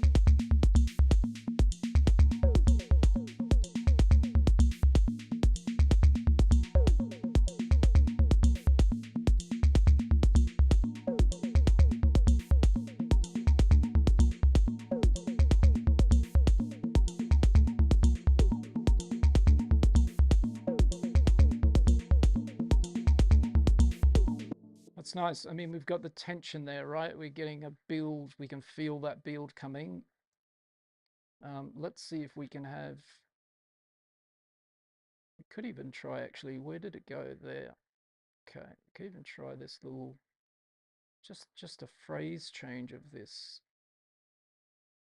So copying the little one of these vocal chops. Sometimes the automation is getting in my way there. So we're going to get rid of that for a second. And we're going to copy this little bit here. I'm going to try one of those there. Maybe one just here. Not thin these chops out, just have...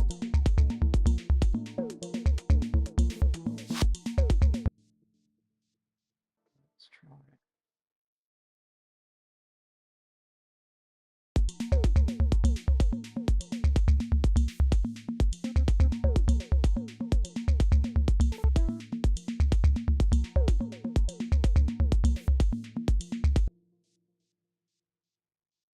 Okay.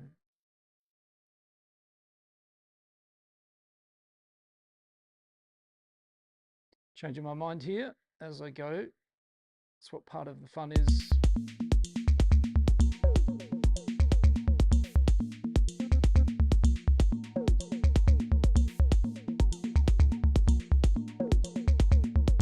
And again, sometimes these sounds, they're quite raw, so they're not a finished article. This isn't finished, not by far from it, just to make sure you're aware of that. You know, there's delays to add here, there's candy to add little bits of FX and things, but for right now, I'm laying out the skeleton, right? And we're doing pretty good, I think, given the aim of the stream today. We probably will get this more or less connected in this session. And then the next time round, it's back in here and it's edit. Let's listen back to this, figure out what works, what doesn't work, edit, polish, add those delays, make it make sense.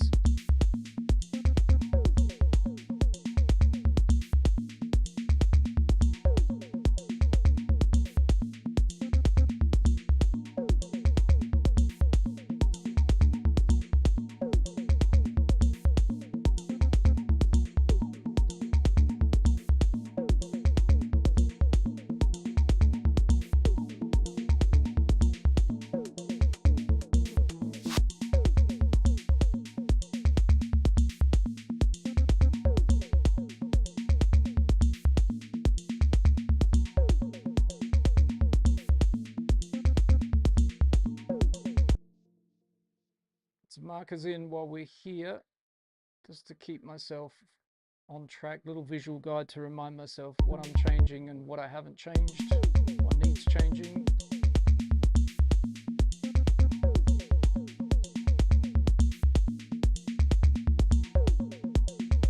So just for example, you might say, what's different in here? Okay, so it doesn't have to be like take clips out, put new clips in. What is different here is we've gone back to this pattern, and we're also filtering that hi-hat out, right? So that changes, that's enough in there to give that little bit of differentiation in this second section here. Doesn't have to be much.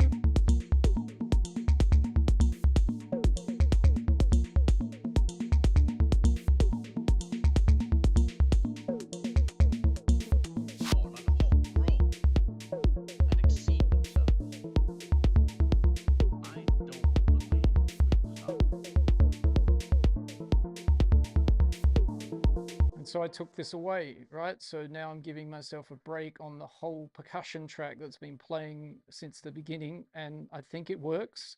So I'm going to go with that. It stripped a little bit of energy away, and not in a bad way. Let's move that along. And again, this is a placeholder like this. I need to go through this spoken word and find the best part of it, but it's giving me a guide right now. And yeah, I'm okay with what it's doing for now. Let's get all of that, bring it further along now.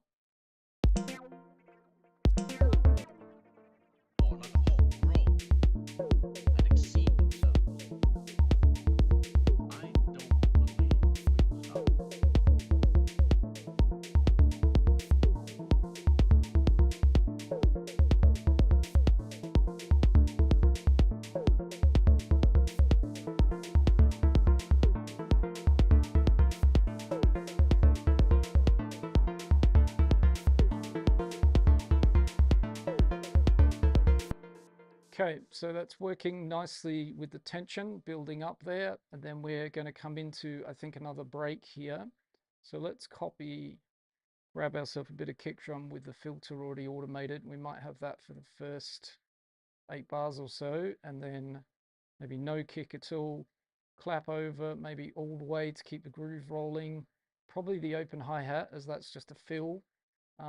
The closed hi-hat is probably going to come in here for a little bit and then tail off down to, maybe you can even use this breakpoint here as a guide. We may rebuild it, we may not. I think the synth definitely comes in here, and again that might actually tail down and then rebuild back up again. So the feel of what that sounds like. And yeah, let's just sort of see what that's a bit like.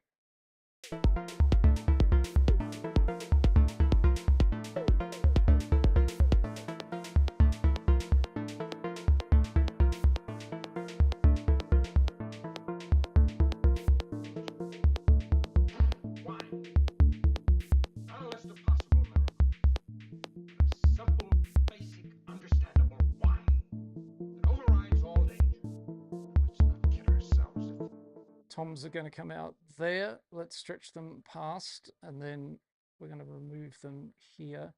And what we might do again, there's a theme we already have. So let's reuse that theme back over here. So we'll just strip it back to what we kind of started with. Understandable whine that overrides all danger. Let's not kid ourselves if there is no potential danger in this. And it could be a nice little snare fill or something in there. We'll all be deeply involved. It must be unanimous. I'll still want one question answered by satisfaction. Why? Not a list of possible miracles. A simple, basic, understandable why that overrides all danger. Let's not kid ourselves if there is no potential danger in this.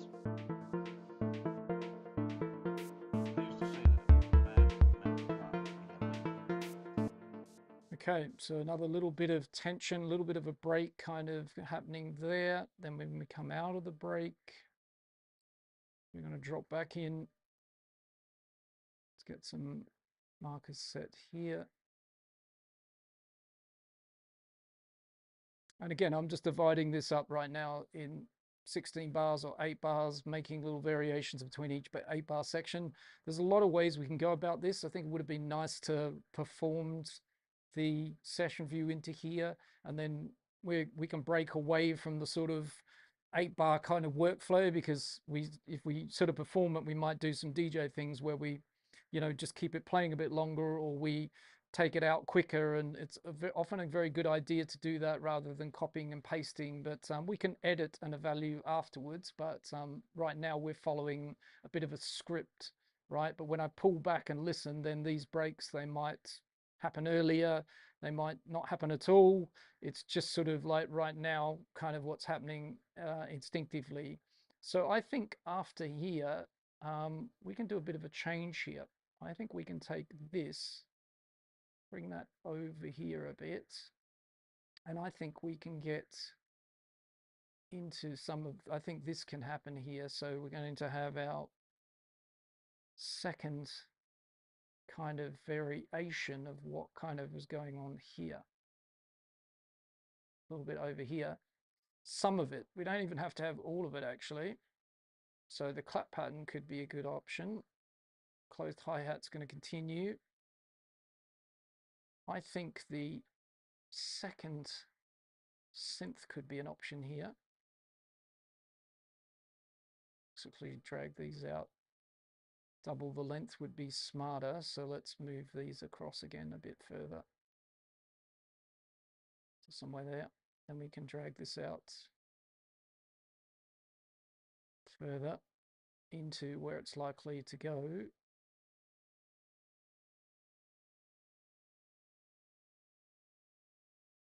Right, and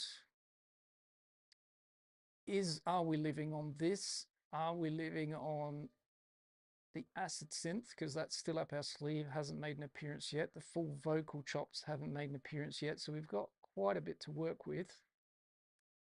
And that's the aim of the game when we kind of started, is exactly what we're looking for actually,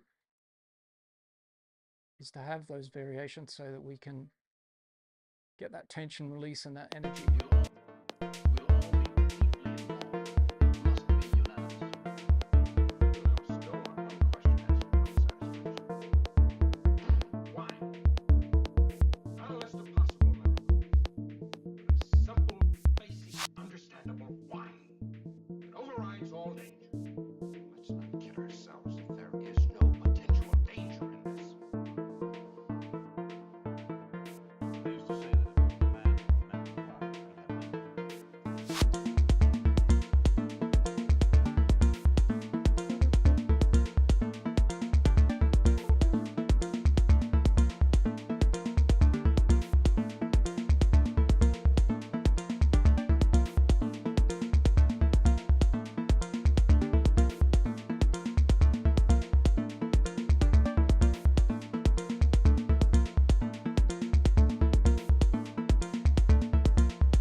Okay, so this one here.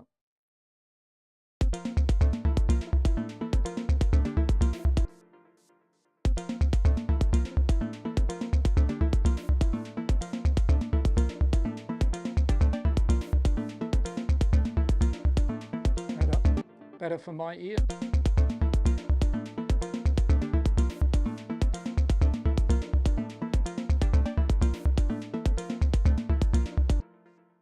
Again, that could be a little bit varied. So let's have a look in here.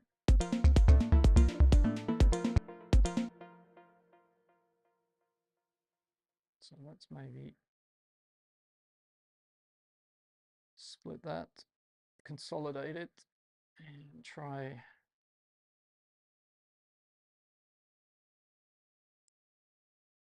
variation.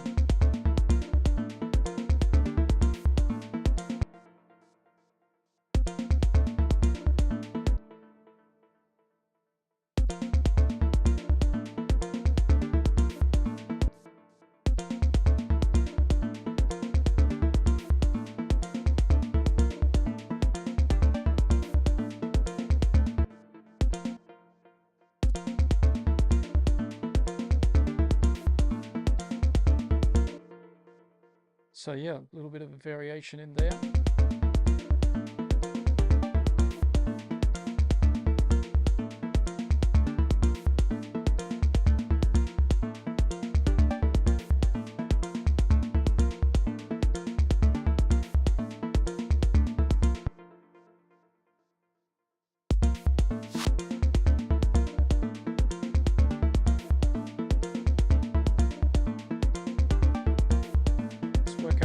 A bit.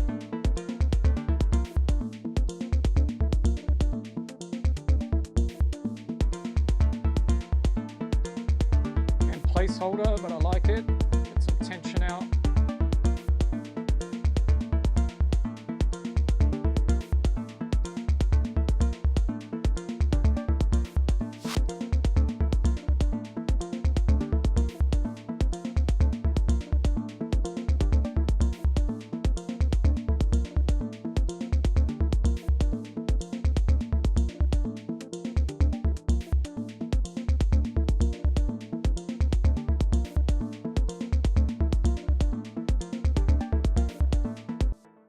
Okay, we're cooking along. Let's maybe get ready for another, hang on.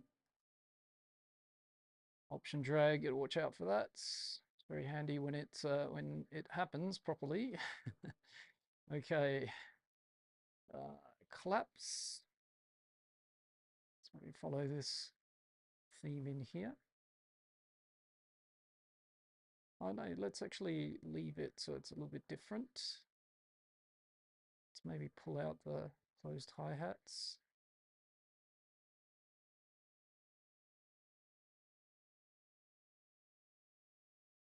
See how we get on in here.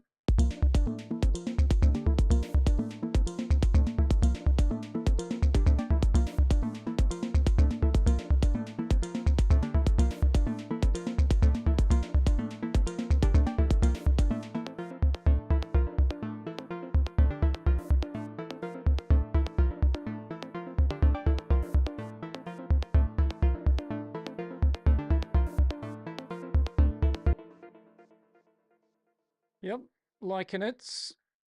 Placeholders, but it's, again, it's feeling about right. And let's say we maybe kill this off at the end here for now.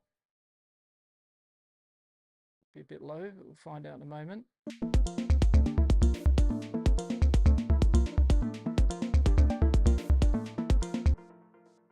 Just going to drop my markers.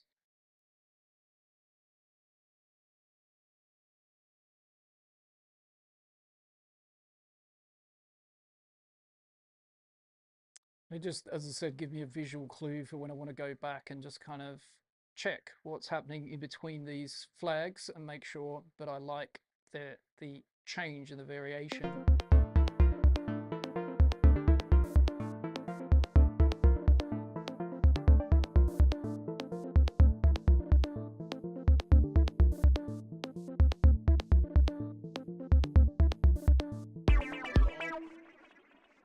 Yeah, and this acid synth possibly needs to come in with the filter.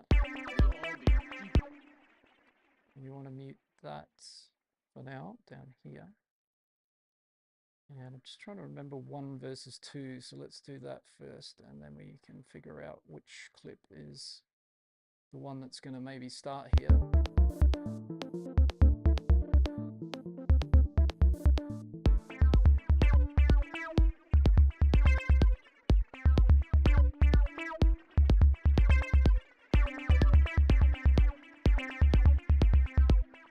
Yeah, so that actually is good because there's again another elevation there. So let's start with 1 and we bring it in. This bad boy should have a different color so that it's clear it's not the same.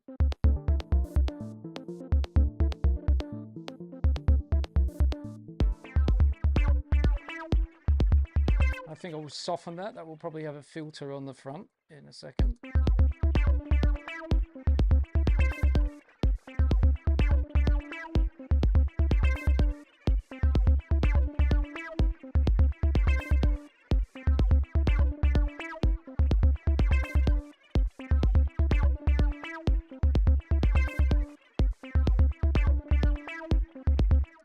And we've been living without a hi-hat for quite a while, so also a clap right now. So let's maybe say that at the end of this break, the clap probably should come back in, I feel.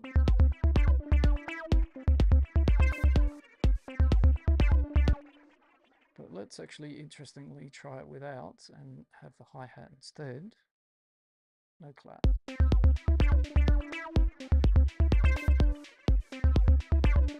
What we can do is bring this back in on the second section.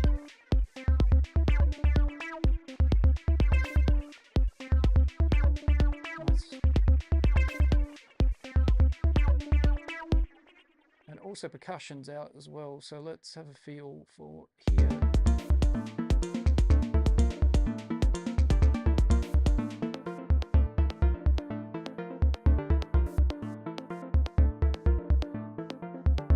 Liking this vocal chop version, by the way, the one that sort of came together down here.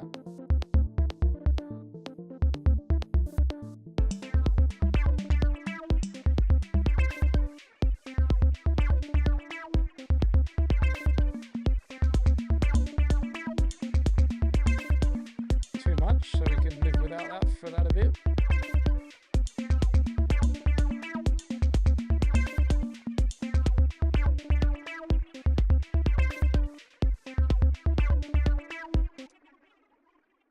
Okay, and let's have a few more of these little sweep ups at the end of phrases, a little reverse clap.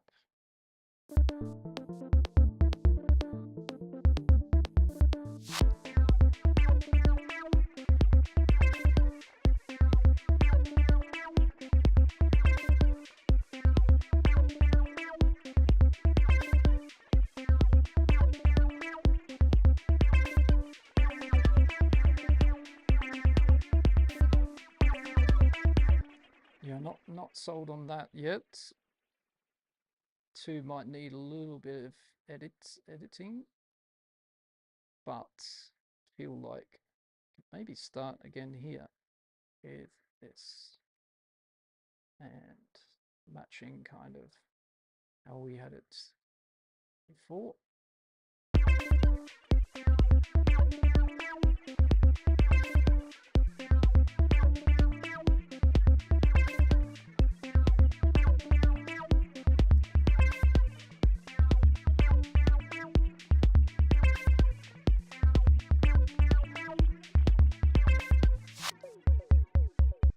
Right, nearly there. So I'm just going to push this last little bit to roughly where I ended up with the kick drums here as the sort of, for now, closing part of the arrangement. So let's just stretch a few things out.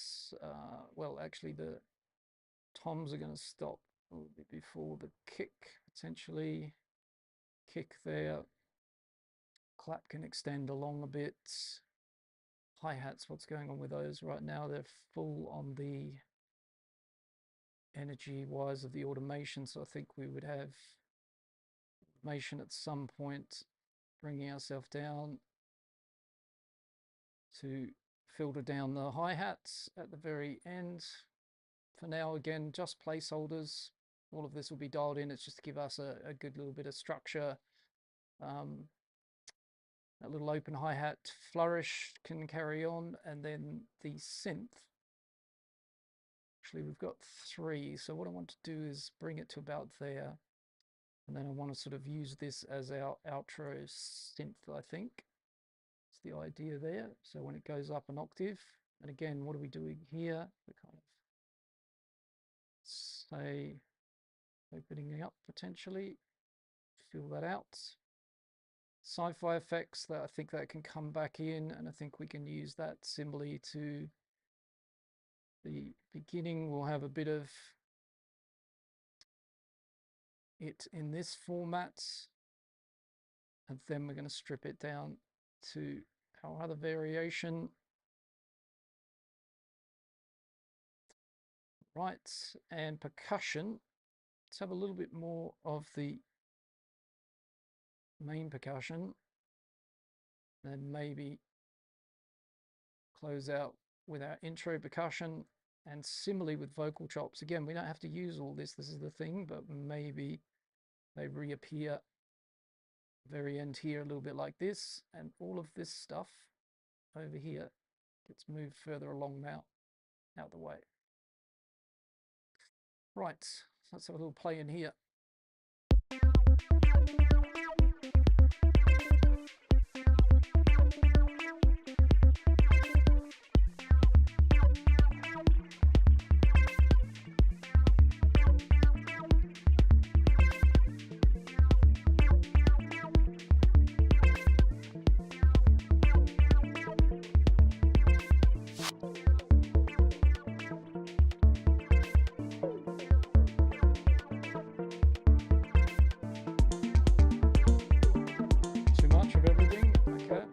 So we don't have to bring the percussion back at all, or we don't have to bring it back there.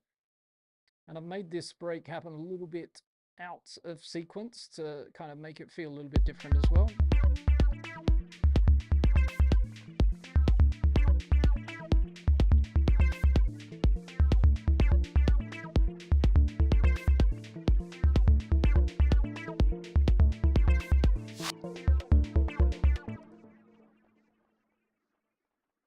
Okay, before I do that, let me move this right over there.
Didn't use clip 2. Maybe I could use it here, but I feel like I'm going to modify the sequence, the asset sequence slightly. Although it could work there.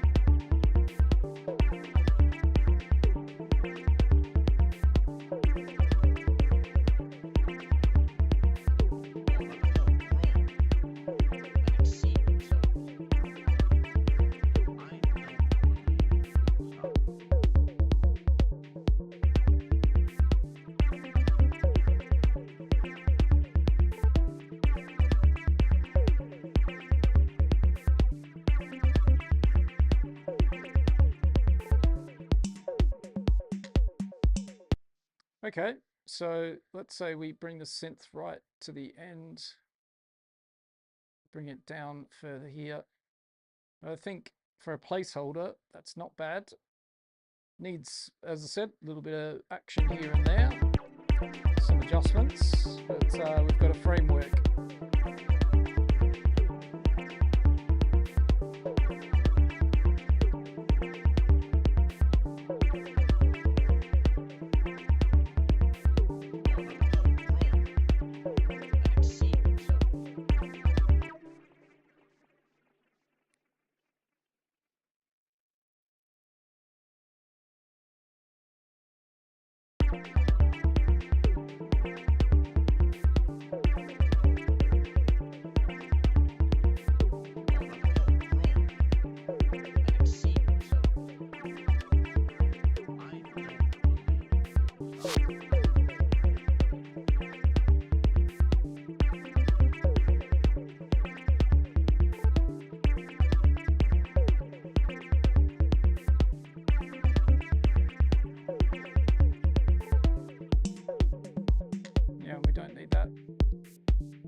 Nice, even the little note on the end. All right, so let's have a recap through there. That's going to be a playback of where we got to for today. Let me save it before I do that playback.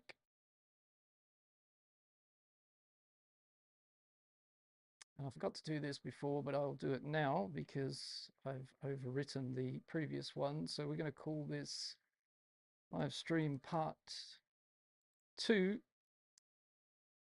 And we're going to save it into that project. Yes.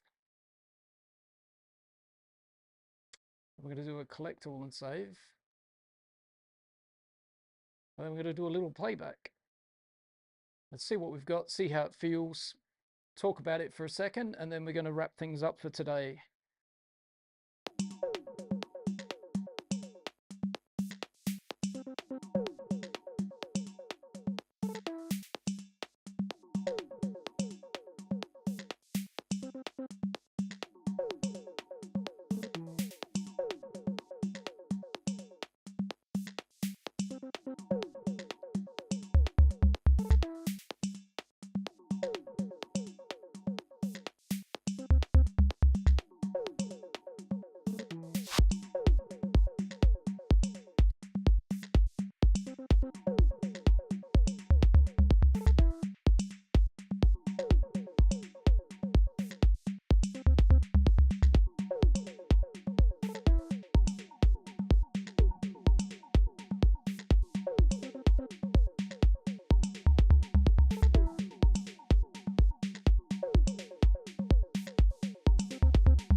Adjustment.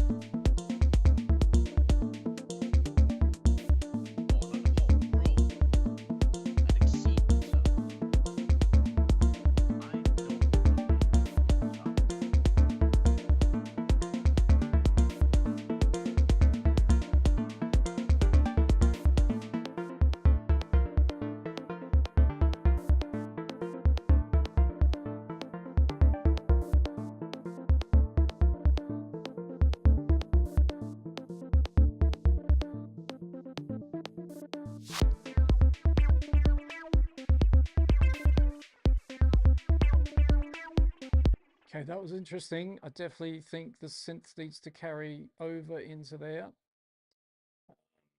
We'll need to adjust the automation, but for now, let's just do that.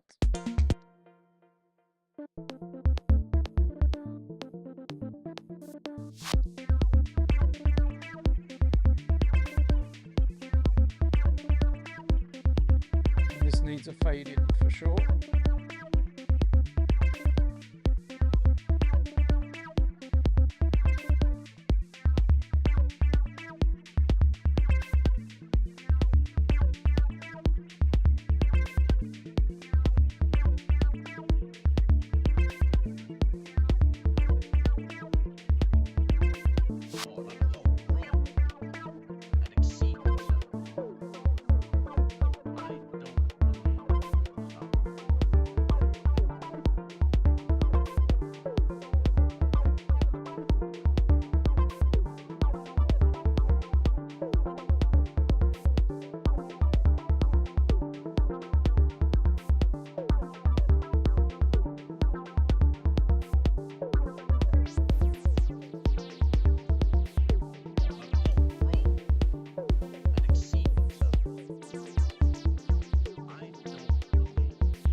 Right, there we go. So as you can see, I was just kind of having a little bit of a adjustment as we go, doing a little bit of housekeeping. Let me just update that project file, make sure that it's the right one while we're on the job here.